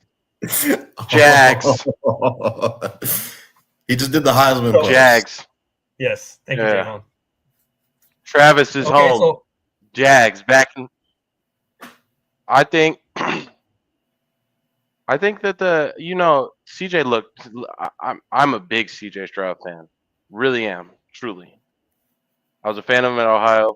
A fan of him last year. Not last year. Let me get that out the way. His rookie year. Huge fan. He played piss poor last year. It was no reason they should have been as bad as they were, and the amount of money I lost blindly trusting no the Stephon Diggs, Texans. my guy. I don't And care. Nico Collins It's over. Yeah, yeah. You have no one to throw the ball to. I mean, that was it was just plain and simple. Like you have no one to throw the ball to. I just. I'm blindly just going to follow behind the Jacksonville Jaguars and Travis Hunter and hope they win. Don't shoot the messenger. He just won the Heisman. Well, as he affects Kaz both says, sides of the ball. Well, Kaz respects your take there as he says Jags is a fair take. I respect it. Who's the number one wide receiver on that Jags team, so? Calvin Ridley. Oh, because Calvin Ridley's on the Tennessee Titans. Oh, I didn't hear Titans. No, the Jags. I meant the Jags. Do you think it's Trav? Do you think Trav can be the number one wide receiver? It's Brian Thomas. It's Brian. It's going to be Brian Thomas because you're not going to I think that he's going to get used more in the slot relatively. He might be outside more, but I think they're going to try and free him up to be able to catch and run because he can catch and run. So, plus, you're going to try and you want to free him off of a route versus trying to let him go one-on-one with somebody else's top guy his rookie year. That's not good for confidence versus trying to free him up in space, move him around, get him in motion, help create an opportunity for him to be the player that he just was at Colorado. And plus, he's going to be playing defense, rotating on defense. So that's kind of like a lot to bite off. And you expect him to go one-on-one against somebody else's top guy. All right. So, Keith, who do you got winning the AFC South and why? I think the Texans are probably the safest pick. I don't really think there's a great team in the division. The Texans, I think, are the most win-ready now team as far as that window goes. Stroud had a bad year last year. We all know that. But I think that it'll be better. The Mixon injury does scare me because there's a lot of money tied up in that free agency acquisition, and it just really hasn't paid off yet. But I do think they've got enough personnel, and I think Stroud can overcome a few things. Defensively, I think they're going to be a lot better than they were last year as well. I got the Texans winning it. I flip-flop on the Jags and the Titans at 2 and 3. And it's a weird conundrum, right? Because if you were ranking the most pressure-packed team, like who has to win now? Who has to save their legacy, their season, their regime, their career now? The Jags and Trevor Lawrence, they're in the top 3. Because Trevor Lawrence cannot have another year like he did last year or the year before that. And so, yeah, I think they'll be better with Thomas. I've got them slotted in at 2 right now, but I'm just going to put this out there in the opening. I will not be surprised if the Tennessee Titans, who are not slated to be really decent at all this year, who are not really penciled to do much, just win a couple of games playing with house money. We're not supposed to be here. And when you do that when you're a bad team and everyone predicts you to be bad, you play open. You play free. And they've got this rookie quarterback in Cam Ward, who they made a captain a couple of days ago, who has seemingly gelled with the rest of the team. I will not be shocked if the Tennessee Titans win 8-9 games this year. It could happen. Anything could happen in the NFL on any given Sunday. But I think the Titans will play loose. And then just the awful of the awful. The Indianapolis Colts, God help us. I mean, the only thing the Colts have going for them is that guy on TikTok who sings those songs. That's the best part of the Colts right now, is that guy. Yeah, Vaughn knows what I'm talking about. Go look him up, Sean. I thought you were going to say Pat McAfee. This is our Colts. This is our team. We bleed blue. And God forbid, I told everybody Anthony Richardson was going to suck ass, and he has. I mean, the man was not good at Florida. He hasn't been good for the last 2 or 3 years. I would be surprised by week 2, week 3, if the Colts just hit the reset button. Dimes will win him a couple of games just being a decent manager. But for now, Texans, Jags, Titans, and then the sung acapella Colts. Honestly, I hope that the Titans do have a decent season, specifically because in our Stats Over Politics Fantasy Football League, I decided to pick 3 Titans at the end of the draft. I actually took 2 at the end of the draft, including Cam Ward, and then I just picked up Iomanor. I think I butchered his last name, but their receiver. From Stanford. Dog. Yeah.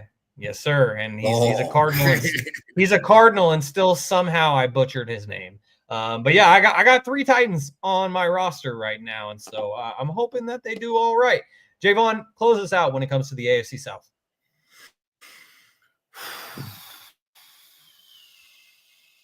I like the Jags too. Oh, I think Marcellus is celebrating for the audio-only listeners. Liam Cohen. Can he fix Trevor Lawrence? I don't know. But I think Travis Hunter and Brian Thomas Jr. as your number 1, number 2 receivers. What's that one Denzel meme when they were like, I'm sorry, Mr. Denzel Washington, what'd you say? And then he just screams into the mic, I said, God help me. I think that's what's going to happen when you got those 2 guys lining up from side to side. I agree with Marcellus. I think Travis Hunter is going to line up pretty much everywhere that you can line him up at. You can put him at Z. You can put him at you could put him in the slot. I think on the outside, you'd rather have Brian Thomas. He can win those out routes, but he has He's going to be one of them ones. Already, I think is already one of them ones. I think they're going to reactivate and get back Travis Etienne from a couple of years ago that we saw when they made that playoff push. The year that they won a playoff game. They won a playoff game. I mean, they were down 4 scores at halftime. There were guys who were gambling, went to sleep. The game was over. You wake up. What happened? This is a bad dream. I like the Jags. I think their defense is all right. I like their DBs. Josh Hines-Allen, he's pretty good. Trayvon Walker, he's pretty good. I think if Liam Cohen is able to get these boys together and just ring them in, I get it. It's Jacksonville. I know it's Jacksonville. This isn't the Blake Bortles, Saxonville, the Calais Campbell, Jalen Ramsey, Duval that year. Can we get back to? I think their team is a little bit more like their offense talent, way more talented than that team was. I just think that team was so defensively driven. And just they were Saxonville. So I mean, that defense was so good. They got to Blake Bortles went to the AFC Championship game. So I like the Jags. I like the Jags. I like their offense. Second, I have the Texans. I love CJ Stroud. I think he's the best quarterback in this division. I just don't know how good their offense is going to be. You got injuries on the out. You have injuries to Tank Dell, who's still coming back from injury. They have Nico Collins. Nico Collins is a stud. I think we all can agree on that.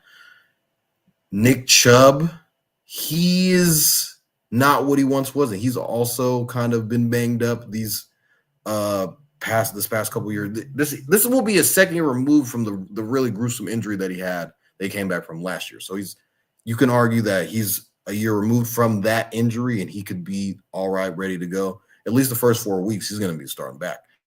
I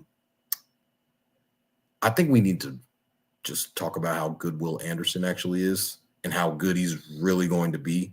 It's scary what he's been able to do his first couple of years in the league. I think he's going to be one of the best defensive players in the entire NFL. This guy can win the Defensive Player of the Year one day. D'Amico Ryans, obviously, former Niner defensive coordinator. I think he's going to be one of those coaches that you talk about for the years to come. But I just don't know. I just have questions on their offense, and I don't know how effective they actually will be. I get you added a guy in Christian Kirk. He's on a 1-year deal. I do like their rookie receiver out of Iowa State, Jaden Reed. He's going to be a boy. He's going to be a guy you're going to be like, who was that guy? Guarantee his contract. He didn't get his contract fully guaranteed for no reason. He's a guy. But I do have some questions on what they will be able to do. So I have Texas coming in third. I do like the Titans coming in third place. Cam Ward, their offense. People forget how good Calvin Ridley actually is. I think that their defense was like the best, like through the air. They were like the number 1 ranked defense against the pass. I don't think a lot of people remember that. And then you have your star defensive tackle in Jeff, who I think is just man amongst boys. he's going to wreck everything that you have going for you. He's going to see double teams out the wazoo. It's not going to matter. He's going to stuff the run. He's going to be able to rush the passer from the inside, which is insane to do. And I think Cam Ward's going to be like kind of the glue that you had Will Levis, just the memes that he was creating last year, from the just throwing pick sixes to just hands on your knees, and he made a lot of really, really bonehead mistakes. And I think all of that's going to be corrected with Cam Ward. Now, I did see a couple of things from him in the preseason I didn't really like. Him in the shotgun and backpedaling while he's in the shotgun. You're already 5 yards back when you're in the shotgun. You're backing up. You're already 8-7 yards deep away from the line of scrimmage. If you take a sack, you're fucked. So those are some things I'd like to see him correct. But I do like the Titans. And going back to what Keith said about the Colts. I mean, Jesus Christ. Well, we're gonna bring in Daniel Jones for some competition. When you hear shit like that in the offseason, you're just like, we're bringing in Daniel Jones for competition? Like, I love Anthony Richardson. I was high on him when he came out of college. Just the physical tools that he has.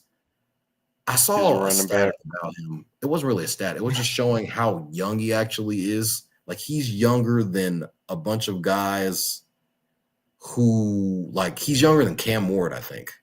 And he's Tyler Shook. Like, yeah, Tyler Shook, obviously, he's been college forever.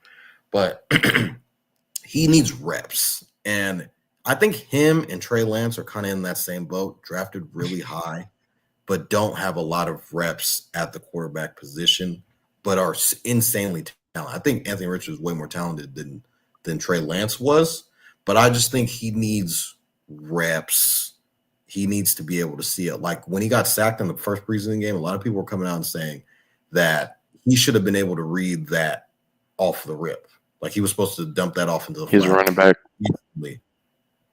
And he didn't see it, and he paid the price for it. So the Colts are just, you got Daniel Jones as your starting quarterback. You look at the Giants and just how rejoiced they were you got Jameis Winston eating W's again.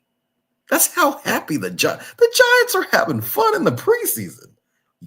I get you got a guy in Jackson Dart who I think like he got some swag to him. I know we talked about the NFC East already, but that boy Jackson Dart, let me tell you about him. Got a little something to him. I don't know what it is. I can't put my finger on it, but he got something to him, and I like that about him. But going back to the Colts, they're a fucking mess. I think the bright spot for the Colts this year will be Tyler Warren, Penn State tight end. That boy can go. He's gonna be Daniel Jones's favorite target. Where no one's open, Tyler, please catch the ball. They're gonna probably line Tyler Warren up anywhere, any which way that they can. Another guy that I do love from the Colts, Adonai Mitchell, former Texas / Georgia receiver. He's a guy that also if you look at a lot of the tape from last year and how wide ass open he was in a lot of coverages, if you go back and watch the film of just how wide ass open A.D. Mitchell was last year. I just think he's suffering from Anthony Richardson-ism, and he will be suffering from Daniel Jones-ism as well. So it'll be frustrating for him, which sucks because I love A.D. Mitchell. I think he's a guy that could go. He could get open. He can run whatever you want on the route tree. But right now, his situation isn't the best when it comes to the quarterback position. So got the Colts coming forward. Yeah, when it comes to the Colts adding Daniel Jones to be the guy competing with Anthony Richardson, it really reminds me of when they added Joe Flacco to compete with Anthony Richardson. Like, they're just pulling guys off the street basically and just trying to get the most out of Anthony Richardson, and it's just not working.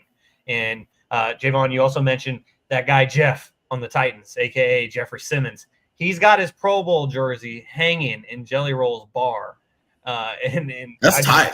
I had to add that as an anecdote because I heard Jelly Roll talk about it on a podcast, and I was like, that's kind of cool that Jeffrey Simmons gave him his Pro Bowl Jeff is jersey a dog. bar. Yeah, and so now, Keith, you've been patiently waiting for us to get to your division, aka the AFC North, but we're gonna make you wait for 30 more seconds as I highlight a couple of comments from YouTube regarding the AFC South. As Gray Wolf says, Texans, Anthony Richardson is dorming with Tua in the IR penthouse. He says, rent is due for Trevor, especially after getting the big contract. I'm interested to see what Cam Ward does for the Titans. And then Kaz says, I think this is Trevor's last chance. He is like the QB version of Kyle Pitts. In all caps, play football. I think Trevor going to take his sunshine looking ass on a boat somewhere and sail off into the sunset. And then Kaz also adds, ain't no fixing Trevor Lawrence. I think he simply doesn't care about anything. He is ... odd. Cornbread ain't done in the middle when it comes to that guy, which not only brings laughs from our panel, but also from Great Wolf. As now we're keeping things moving. We're getting to our final division. We've been talking about divisions now for about an hour, which is going to leave us with less time to get to our final three segments. But we got to give the proper amount of time to the AFC North.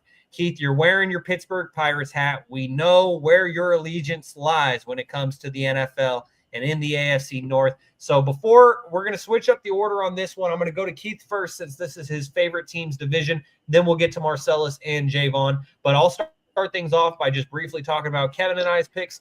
I'm going with the Bengals to win the AFC North. A lot of people look to the Ravens and they think the addition of Jair Alexander, that the Ravens are going to remain up top in the AFC North.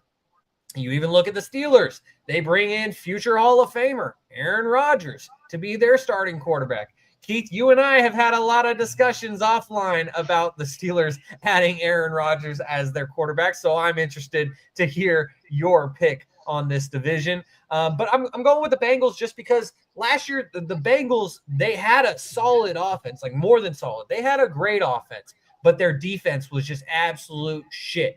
And all offseason, it's been, are the Bengals going to pay anyone? Are they going to pay Trey Henderson? Are they going to even sign their draft pick out of Texas A&M, Shamar Stewart?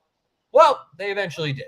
And so I'm going to go with the Bengals to win this division. Similar to what Keith said, and I'm not being a reverse hater here, but similar to what Keith said about the NFC West, where the teams are going to beat up on each other, I think that will be the case in the AFC North because that's the case in the AFC North all the time.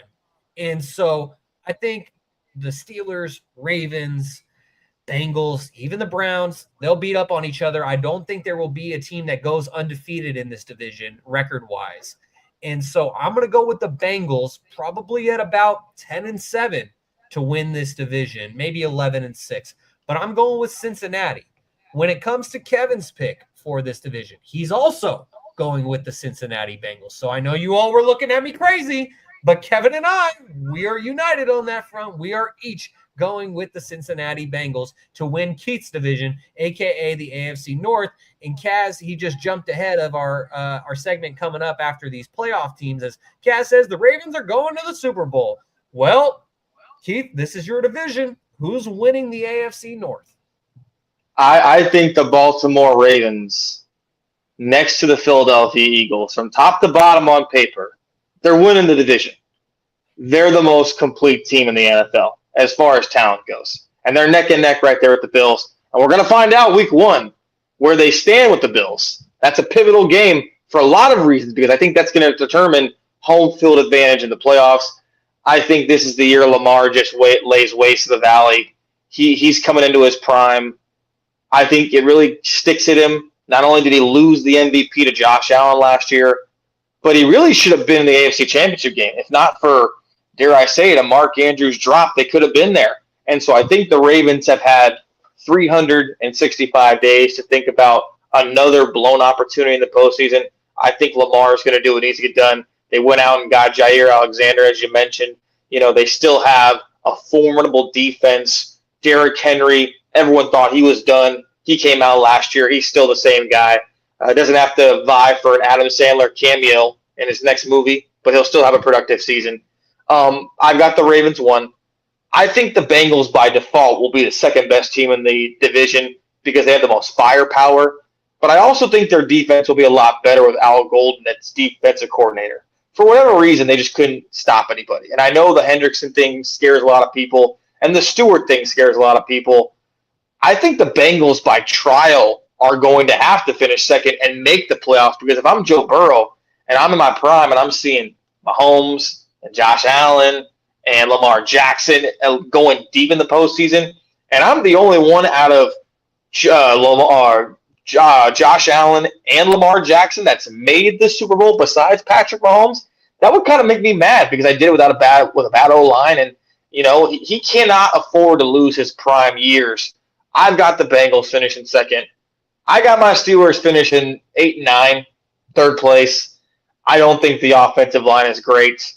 The running back thing scares me. Johnson will get reps, but I really think the Steelers, I think this is the first time in about over a decade they're going to have a losing season. I just do not – I'm not excited for this season. I'll rep my Steelers. I'll be the first to admit I love my Steelers with a passion. I don't think they're going anywhere. And I would love to be proven wrong.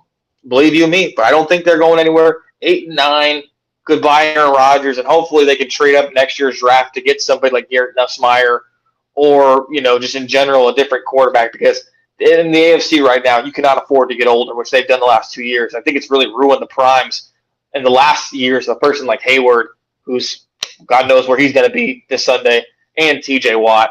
I got the Steelers finishing third. I've got the Browns finishing fourth. God, they are awful. I mean, they are the worst franchise, arguably, you can make next to our Kings in North American professional sports. They are just awful. The Browns are what the Browns are. They are god-awful. They're going to bring 4 quarterbacks because somebody's got to start for that team. They might – you can make the case the Browns could win 1 or 2 games this year. It could be that bad. They might be vying with New Orleans for the first-round pick. And I don't know what's going to happen. If I'm Arch Manning, I might as well just stay in school and collect that money as opposed to go to the Browns. Ravens, Bengals, Steelers, Browns, and God help us all. Hey, I respect the fact that you're unbiased. And I know that when you were on the podcast with us a couple weeks ago that you displayed that same unbiased take. And, given how diehard of a Pittsburgh Steelers fan you are as you lower your Pittsburgh Pirates bill, I really respect that take, because I think it's pretty unanimous around the panel that'll probably, like, you could argue whether the Steelers – you could argue whether the Ravens or Bengals are going to win the division, but I think Steelers 3, Browns 4 is something that we will be unanimous on. And Derpy Entertainment says, Keith doesn't know ball, LOL. Burn your Pirates hat. You're not a Yinzer. The Yinzers are upset with you, Keith. What do the Pirates have to do with the Steelers? The Pirates are worse than the Steelers. You don't see me not putting the hat off. Yeah, fair enough. All right, so now we'll go over to Marcellus. Who do you got winning this division and why? So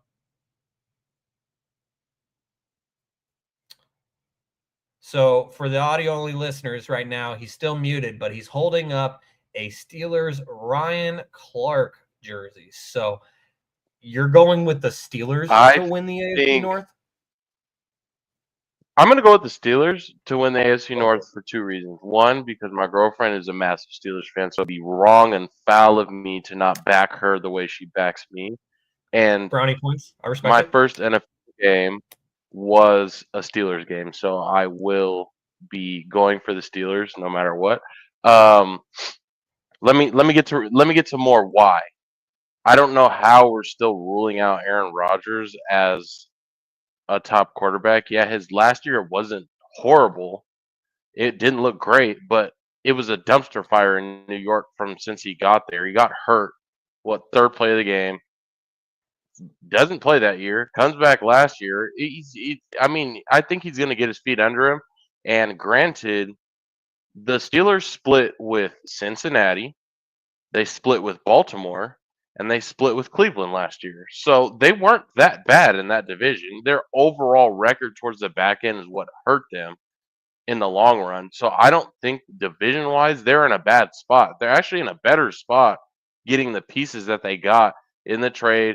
You bring in Jalen, you got Joey, you got Slay, you extend TJ. Like, they're not in a bad spot. Their other edge rusher, Highsmith, is arguably one of the best edge rushers in the league as well, mirroring TJ. But now you also get Highsmith back, and it takes more of that double team block off of TJ. So I don't think that they didn't get worse. They replaced the same players hand in hand with each other with DK and George Pickens. I still think that they're missing a true 2, but I'm glad they got rid of Najee Harris, because Najee Harris ended up being the Achilles heel for them because he wasn't the best back on the team last year. Warren's numbers were better than Najee. I can't believe they got rid of him right after the Blues. That's insane. Yeah. So, Najee wasn't the best back on that team last year. You got Warren, you got another back. I don't think that they're going to be hurting as bad. The only thing that I can say does scare me is the O-line for the Steelers. And then Lamar, we've been talking about Lamar's going to get his big one. He's the single-handedly one of the worst playoff quarterbacks that there is. He doesn't win the big games. So what his regular season numbers are great, but he doesn't win. So that doesn't go hand in hand with the progression. Brock Purdy's got more playoff wins than Lamar Jackson does.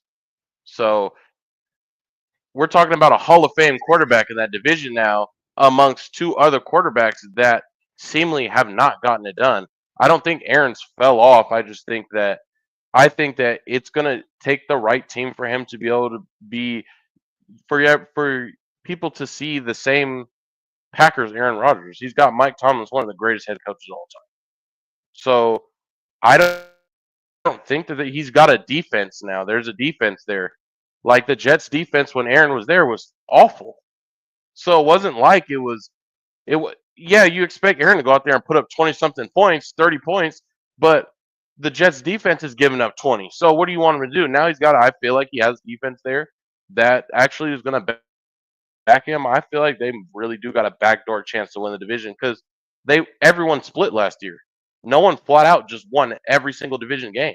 Everybody split. So that's probably the most open division in one of the toughest divisions in football. So I don't see why the Steelers don't get it done. Everyone hates Aaron Rodgers. I don't know what happened. That's still one of my favorite quarterbacks of all time. So I don't see it. I just blindly going to follow Pittsburgh and say they're going to win the division. Well, Marcellus, I respect that take, and so do the Yinzers, as Derpy Entertainment says, I love your optimism, Cell, but we're finishing second, 10-7. And so before I get to the remainder of the comments regarding the AFC North, let's hear from Jaevon. Who do you got winning the AFC North and why? I got the Ravens. Ravens are the best team in the division. Lamar Jackson, he constantly just, I don't know, wins a lot, wins that division a lot. You still have Derrick Henry back there. You have Lamar and Derrick Henry in the backfield. The read options, damn near unstoppable. I do think the signing of D-Hop isn't as loud as it probably could have been, but I think what he'll be able to do for the development of Zay Flowers is tenfold. Zay Flowers is coming off of a Pro Bowl season, so I think him being under kind of D-Hop's wing will help him immensely. The defense, they just re-signed Kyle, Big Hamilton. That's a sales guy down there at the bottom left corner of the screen. Marlon Humphreys. Yeah, Jair Alexander. This is like a no-fly zone for all of the DBs that they have available. I just think the defense is Roquan Smith. he's pretty good at what he does. I think he's second best behind the guy in San Francisco. But this defense is stout. They got guys on offense. Lamar Jackson, Derrick Henry. I mean, this team is lots going to be right on that week 1 game. Sunday Night Football. Couldn't ask for a better game. Rematch of the playoff game. So I got the Ravens winning the division. I just want to go to Shaun and Kevin. Their pick was the Bengals. Joe Burrow threw for 4,900 yards, 43 touchdowns, and 9 interceptions, and they missed the playoffs. What do they do in the offseason? You hold out your best defensive player. You had a contract dispute with your number 1 overall pick, who is also a defensive player. What did they do on defense? They didn't do anything. they literally did nothing on defense. And they're just supposed to look, Jamar Chase, T. Higgins, Joe Burrow, all those guys are going to hoop. They're going to ball. They're going to put up just astronomical numbers. They're going to do, like I said, Joe Burrow almost threw for 5,000 yards last year, and they did not make the playoffs. He wasn't even in the MVP conversation because the defense was so god-awful that they couldn't do it. Joe Burrow had to put up 35 points almost every week for them to even be in games. And for them to not do anything on the defensive side of the ball, it alarms me, and I have no idea what they're going to be. So with that, I just wanted to get that off my chest. Second, I have the Pittsburgh Steelers in second place. I think the addition of Aaron Rodgers is leaps and bounds over Justin Fields, a Russell Wilson. I think Aaron Rodgers is still better. I think he's 40. I understand that. But I do think that he's a better quarterback than those guys. If you look at the numbers last year, I think Rodgers went like 25-9, which is not terrible. I do have questions about their receiving core. I get they added DK Metcalf, but who else we got out there? Calvin Austin is the guy that I'm seeing, but I just got some questions about him. Now they do add. They're going to go double tight. They're going to go Jonnu Smith and they're going to go Pat Fryermuth. That might be something that you can look at. And Jonnu Smith last year was hooping in Miami, so I understand that. You add Jalen Ramsey, who I think is kind of on the latter end of his career, but he did just get a contract extension, which was kind of crazy. But I do think Jalen Ramsey could still be one of those top corners in the NFL. And obviously, the big dog, TJ Watt, just signed for 40 burger. Oh, yeah. He's pretty good at it, what he does, too. So I just have I think the defense is going to do what it does. I think the defense is going to be all right. Marcellus already mentioned all the guys. Highsmith opposite to TJ Watt. That Mike Tomlin is allergic to losing season. He doesn't have losing seasons. You got Aaron Rodgers isn't bad, guys. He's not terrible. He's not dead. I just think he's just got to dust him off a little bit. And if you get him where he needs to be, I think they're going to be all right. And 10-7. As soon as Aaron Rodgers signed with the Steelers, we did like an instant reaction. I think it was me and Kevin. What do you think the Steelers are going to go? Went down the whole entire list. I got them going 10-7. They went 10-7 last year with Justin Fields and Russell Wilson. And I think Aaron Rodgers is better than both of those guys. So why not go 10-7? Why not? Aaron Rodgers is the best quarterback that the Steelers have ever had in their franchise. Oh my God! We're talking about 40-year-old. This isn't Aaron winning 4 MVPs. It's not the same guy. That's not him. Still the best quarterback that they've had in their franchise. I get it. You look right now. You're not taking Big Ben over Aaron Rodgers right now. Even with Big Ben's two Super Bowls, there's no way. Yes, I am. Because Ben didn't even win one of those Super Bowls. The second one he did. Wait a minute. First of all, don't get fired up right now. Ben's got 2 rings. Beat the Seahawks, beat the Cardinals. Lost to Aaron Rodgers in the 3rd one. I'll give him that. But they shot them in the first one. They shot themselves in the foot in the 3rd one. That was Jerome Bettis. I just know this. One guy was in 3, the other guy was in 1. It's hard playing against San Francisco in the NFC Championship on a consistent basis. That's clear. No, it's not. Ask Eli Manning. Oh, thank you, Keith. Yeah, see what you did, Marcellus. Now he's throwing strays at the Niners. But yeah, I mean, that was 2010. Yeah, well, Kyle Williams will haunt me. Yeah, I mean, so I'm. Yeah, so just for the sake of time, I'm going to keep things pushing here. But before I got the Browns, obviously the Browns are a dumpster fire. They're starting. I don't know, Joe Flacco as their head. He's the guy. So Browns don't know what they're doing. I love Myles Garrett. Yeah. He could do everything he could do. He's gonna get triple double teamed. He's gonna have double-digit sacks. I don't know what the Browns are doing. Yeah, and as everyone on this panel said regarding Kevin and I's picks for the Bengals to win the division, Derpy Entertainment says Bengals defense is ass. Grey Wolf says Ravens for the dub and has a top 5 offense/defense. Cincinnati overall has no defense. Steelers is going 9-8. Mike Tomlin effect. Browns just exist, I guess. And Grey Wolf also added, Burrow puts up 3 TDs with 300 yards and still loses games. Shout out to the defense for letting him down. And one thing I have to say in response to everything that was said about my Bengals pick to win the division, I picked the Bengals to win the division because that offense is elite, and I don't think the defense could have gotten much worse than they did last year. I know what was highlighted earlier about the fact that the Bengals didn't really do much this offseason besides play with 2 guys who could make a huge impact on this defense and mess around with them. And so it'll be interesting. And finally, Kaz says the Ravens are stacked. They will wax the Bills. Watch. And Kaz also adds, Bills minding their business on their lunch break. Ravens walk up with a do-rag on. I'm Tyrone. The Bills get beat by 10+. And Kaz also says, in conclusion, there's no way he has the Steelers winning the division, he being Marcellus. Yep, I'm getting drunk tonight. I'm about to go get that stuff Mike McDaniel's be on down there in Miami. As Kaz said earlier in the podcast, Tony says he doesn't know what's going on with the Dolphins coach. Don't worry, I'll tell you. He liked that snow. Well, Mike McDaniels is from Colorado after all.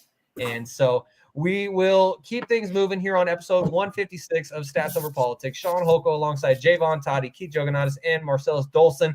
Guys, we're coming up on 2 hours, and we just went in depth on the division, so it's time for us to fly through these final 3 segments. So I'll just real quickly say, when it comes to the wild card teams, the remaining teams that make the playoffs, I'm just going to name off mine, and if we could, we'll go person to person. We're just going to name them off. We're going to save the analysis for the end when we get into our conference and Super Bowl matchups.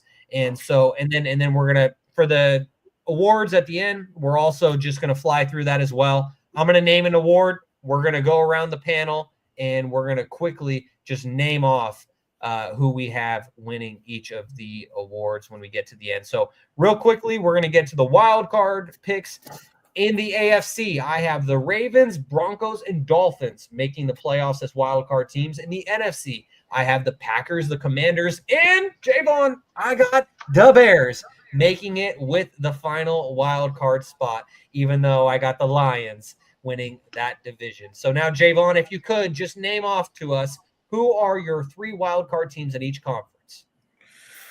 Okay, so this was kind of tough for me. There's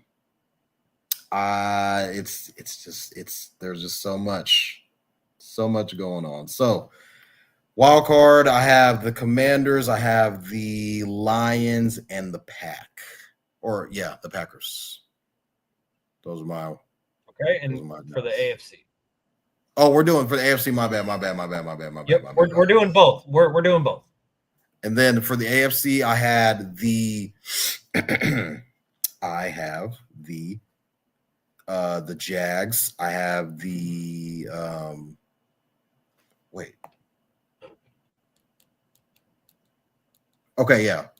Steelers, Jags, or no, the Jags. I have the Jags won the division. That can't be right.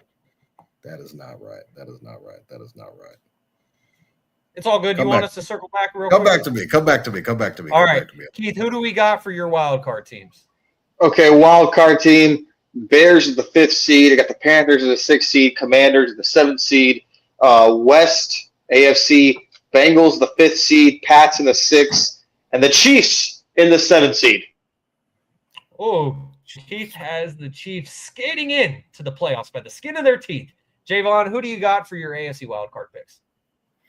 All right, so I have the Steelers, I have the Chargers, and I have the Broncos. All right, that'll be interesting to see if our picks end up coming to fruition. I guess, I got Mike McDaniels in the snow making the playoffs, but, stranger things have happened. Maybe that's just because I'm such a big Mike McDaniel fan since he was on the 49ers as a coach, but I guess we'll have to wait and see. So now we will get to our conference championship and Super Bowl matchups and picks. When it comes to the Super Bowl, we will also be selecting our MVP.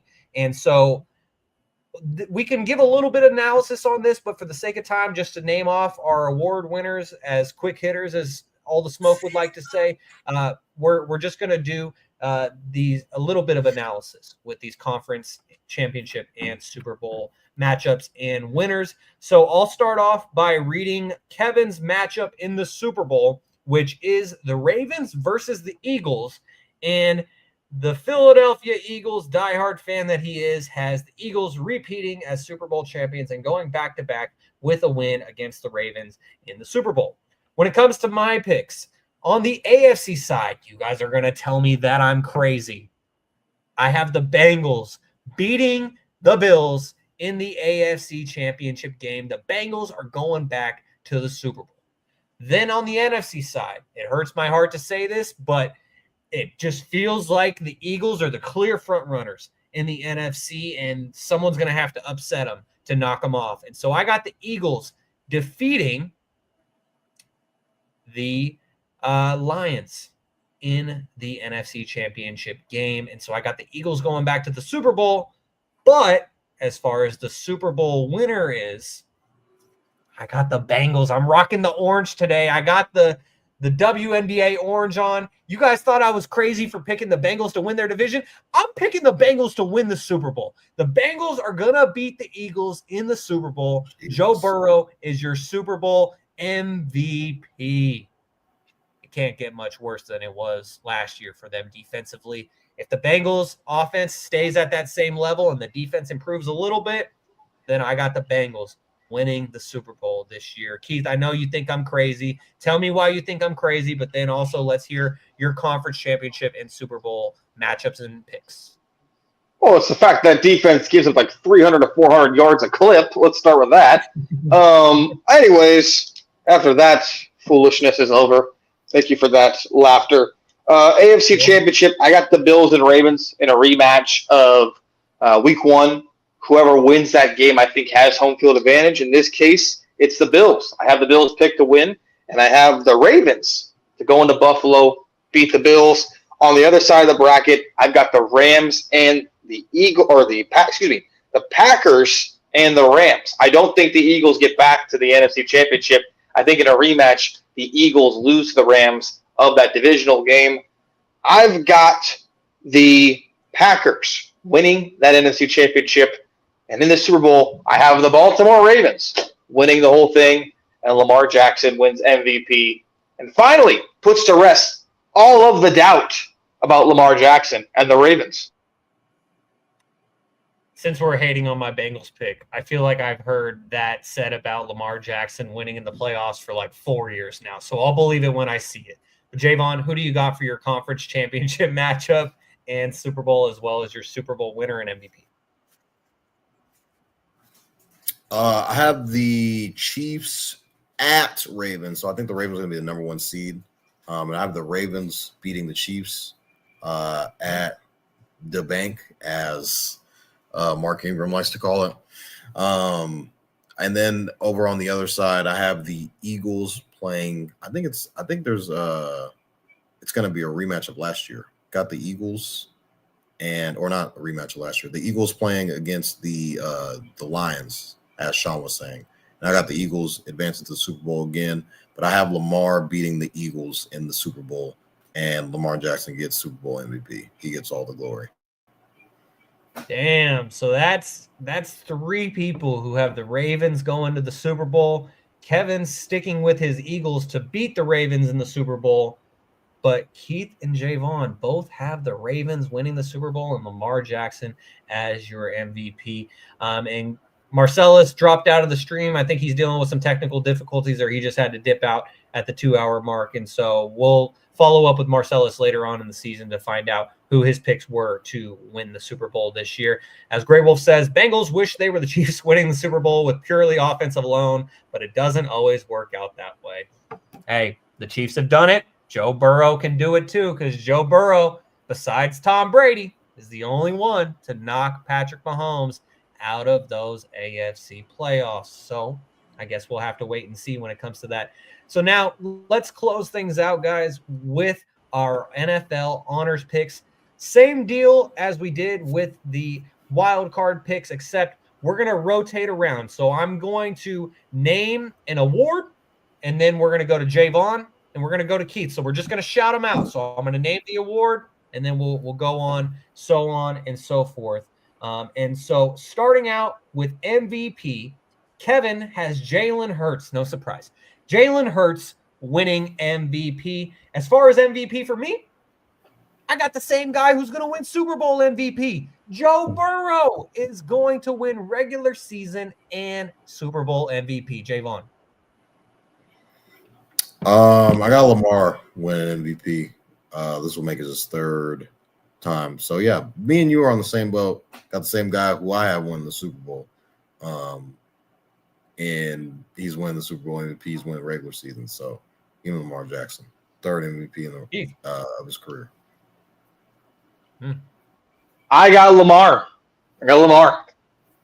It's pretty good, right? It's pretty good. Just a little bit. Man, that would be a hat trick for Lamar if you guys are right. All right, so now offensive player of the year. I'm going with Bijan Robinson. I don't have the Falcons making the playoffs this year, but I think Bijan Robinson will just put up so many statistics for the Dirty Birds that it will be hard to keep him out of the discussion for Offensive Player of the Year. And so I'm going to go with Bijan to win Offensive Player of the Year. Jaevon. Offensive Player of the Year, I'm going to go Justin Jefferson. I think he's going to have an insane year. Let's say double-digit touchdowns, probably over 1,400 yards. Guy's a stud. Give me Justin Jefferson. Keith.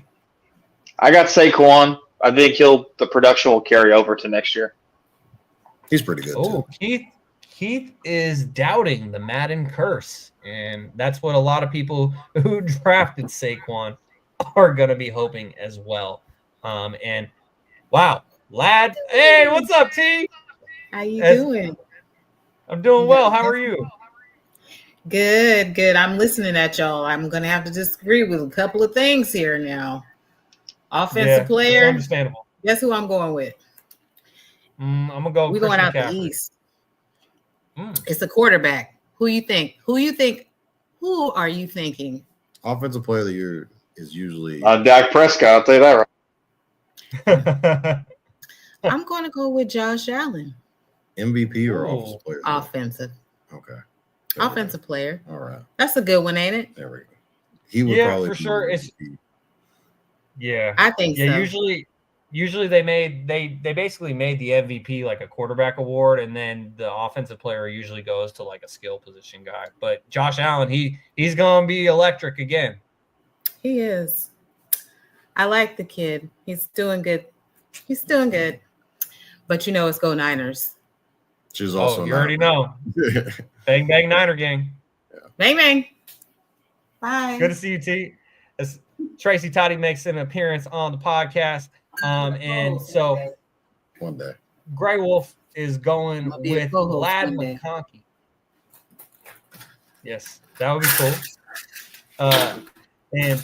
So Gray Wolf's going with Lad McConkey to win Offensive Player of the Year. That would certainly be interesting.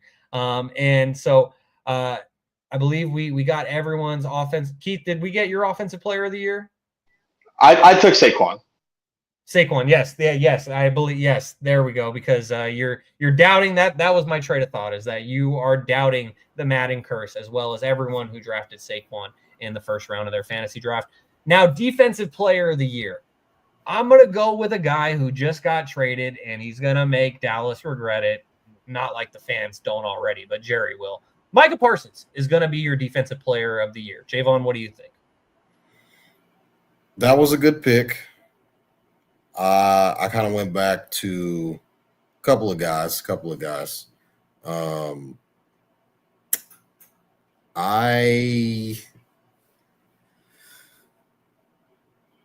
me TJ Watt. I wanted to go corner so bad, but I think TJ just signed a big deal, 4 M's. Now it's time to go out there and do it. Give me TJ Watt. Keith, Defensive Player of the Year.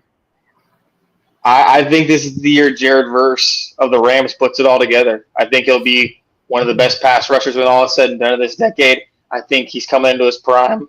I think Verse will take that award. Yeah, I really respect that pick because not a lot of people are going with Verse. And so that's a good pick. Gray Wolf agrees with Jaevon and I that it'll either be Parsons or TJ Watt, but those are the popular picks. I appreciate that one from you, Keith. Now, when it comes to Offensive Rookie of the Year, I'm going with Ashton Jeanty of the Las Vegas Raiders. He was the first overall pick in my dynasty draft by myself. I tanked last year just so I could get Ashton Jeanty. I think he's going to have a monster rookie year.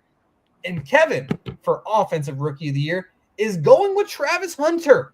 He thinks that Travis Hunter will have a hell of a year at wide receiver. Jaevon, you don't seem too happy about that. Who do you got as your Offensive Rookie of the Year? Kevin's all the way across over the sea, and he's stealing my picks. I also have Travis Hunter winning Offensive Rookie of the Year. I just think what he's going to be able to do with Brian Thomas Jr. is going to be a lot. My second, very close, is Cam Ward. If Cam Ward wins a certain amount of games, there's no way that he's not going to get it because he's a quarterback.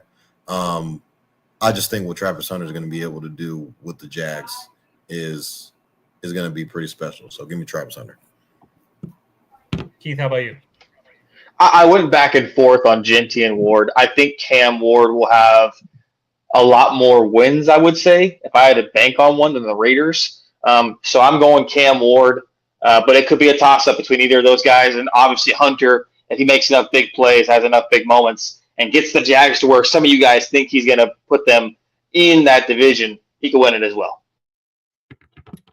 Well, we just had Travis Hunter as an offensive rookie of the year pick. For me, he's going to be the defensive rookie of the year because I always felt like Travis Hunter, while like it's more flashy for him to make plays offensively, I always felt like his best position is as a cornerback and at defensive back. And so I'm going to go with Travis Hunter to be my defensive rookie of the year. For Kevin, he's going with Abdul Carter of the New York Giants.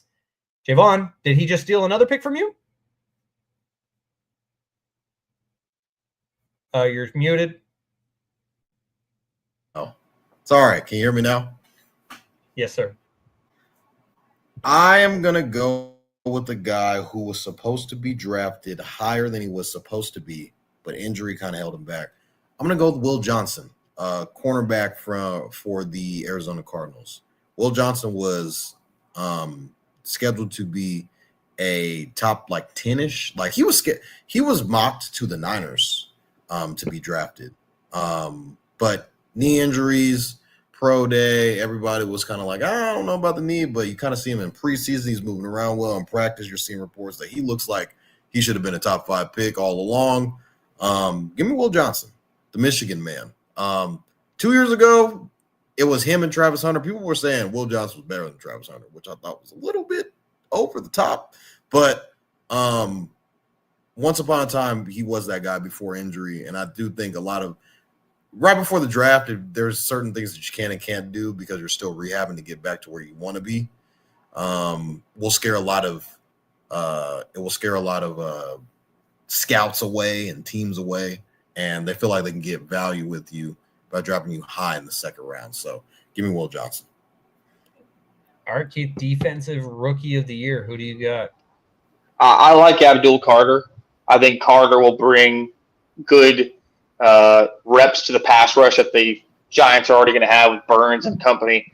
I think Carter athletically checks all the boxes. So I'm going to go with Carter. I think Carter will be a standout, and I think the Giants, if he maxes out the way they think he will, they've got a good one there. Now for comeback player of the year, maybe it's a little bias here from me, but I'm going with CMC, Christian McCaffrey.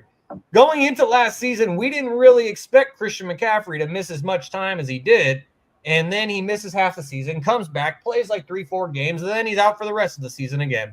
And so the 2023 Offensive Player of the Year will have a resurgent 2025 season. Not enough for him to win Offensive Player of the Year again, but I do think that Christian McCaffrey will be your 2025 Comeback Player of the Year. Jaevon, how about you?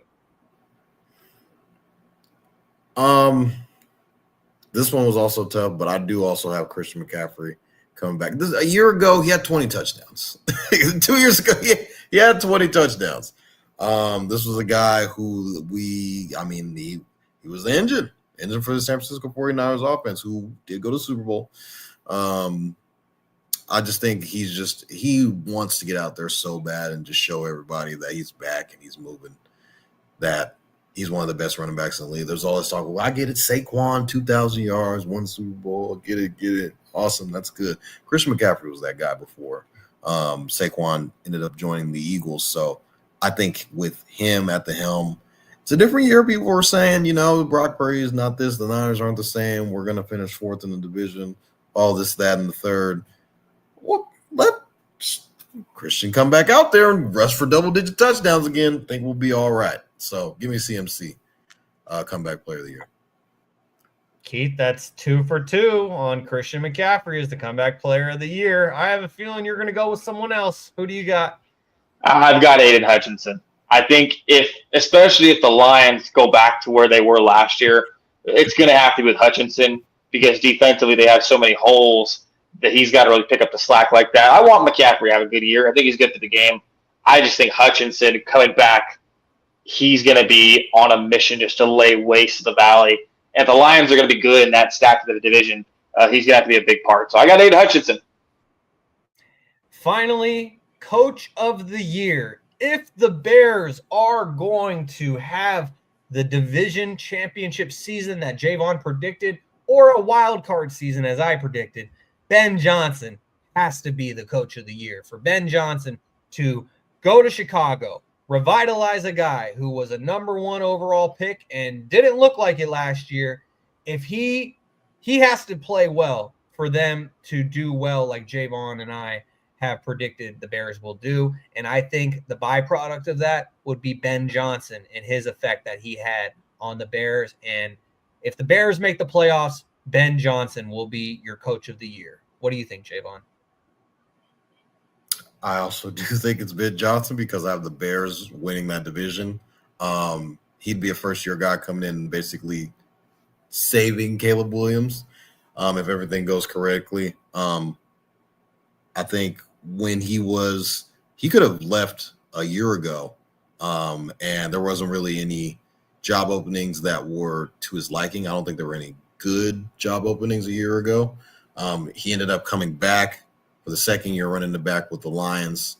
They ended up going to the playoffs and obviously losing. And then, the Bears' job was available. Caleb Williams was available. I think he's going to be able to come in and mold it the way that he is, and I think they're going to make huge leaps and bounds. So give me Ben Johnson, Coach of the Year.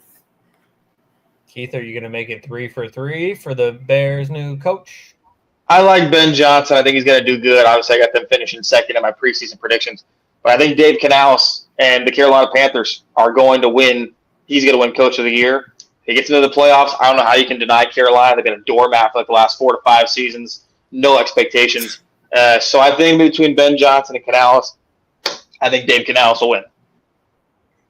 All right. Any final thoughts, guys, before we get out of here for episode 156? It's been a lengthy one, but we appreciate all of you who have been tuning in live on I had YouTube. to get it in before the season starts tomorrow. We're back. We sure are back. I'm excited. Have a good season, everybody. Unless you're the Browns or the Bengals. Yes, unless you are the Browns or the Bengals. I think the Bengals will have a damn good season. But that's going to do it for episode number 156 of Stats Over Politics. Make sure to give us a like on YouTube. It helps us a lot. And if you enjoyed the podcast, hit subscribe to get notifications when we go live. Follow us on Instagram and TikTok at Stats Over Politics and on X at Stats Over Politics. See all the great content Kevin's putting out there. Make sure to subscribe, rate, and review on all podcast platforms. And if you're enjoying the show, give us those 5 stars. We'd really appreciate it. As you guys have been tuned into episode number 156 of Stats Over Politics, for my guys, Jaevon Toddy, Kevin Dent, Keith Jouganatos, Marcellus Dollson, Kaz Johnson, and Gary Singh, I've been your host, Shaun Holko. Thank you for tuning in, and we will see you next week on another episode of Stats Over Politics. Peace.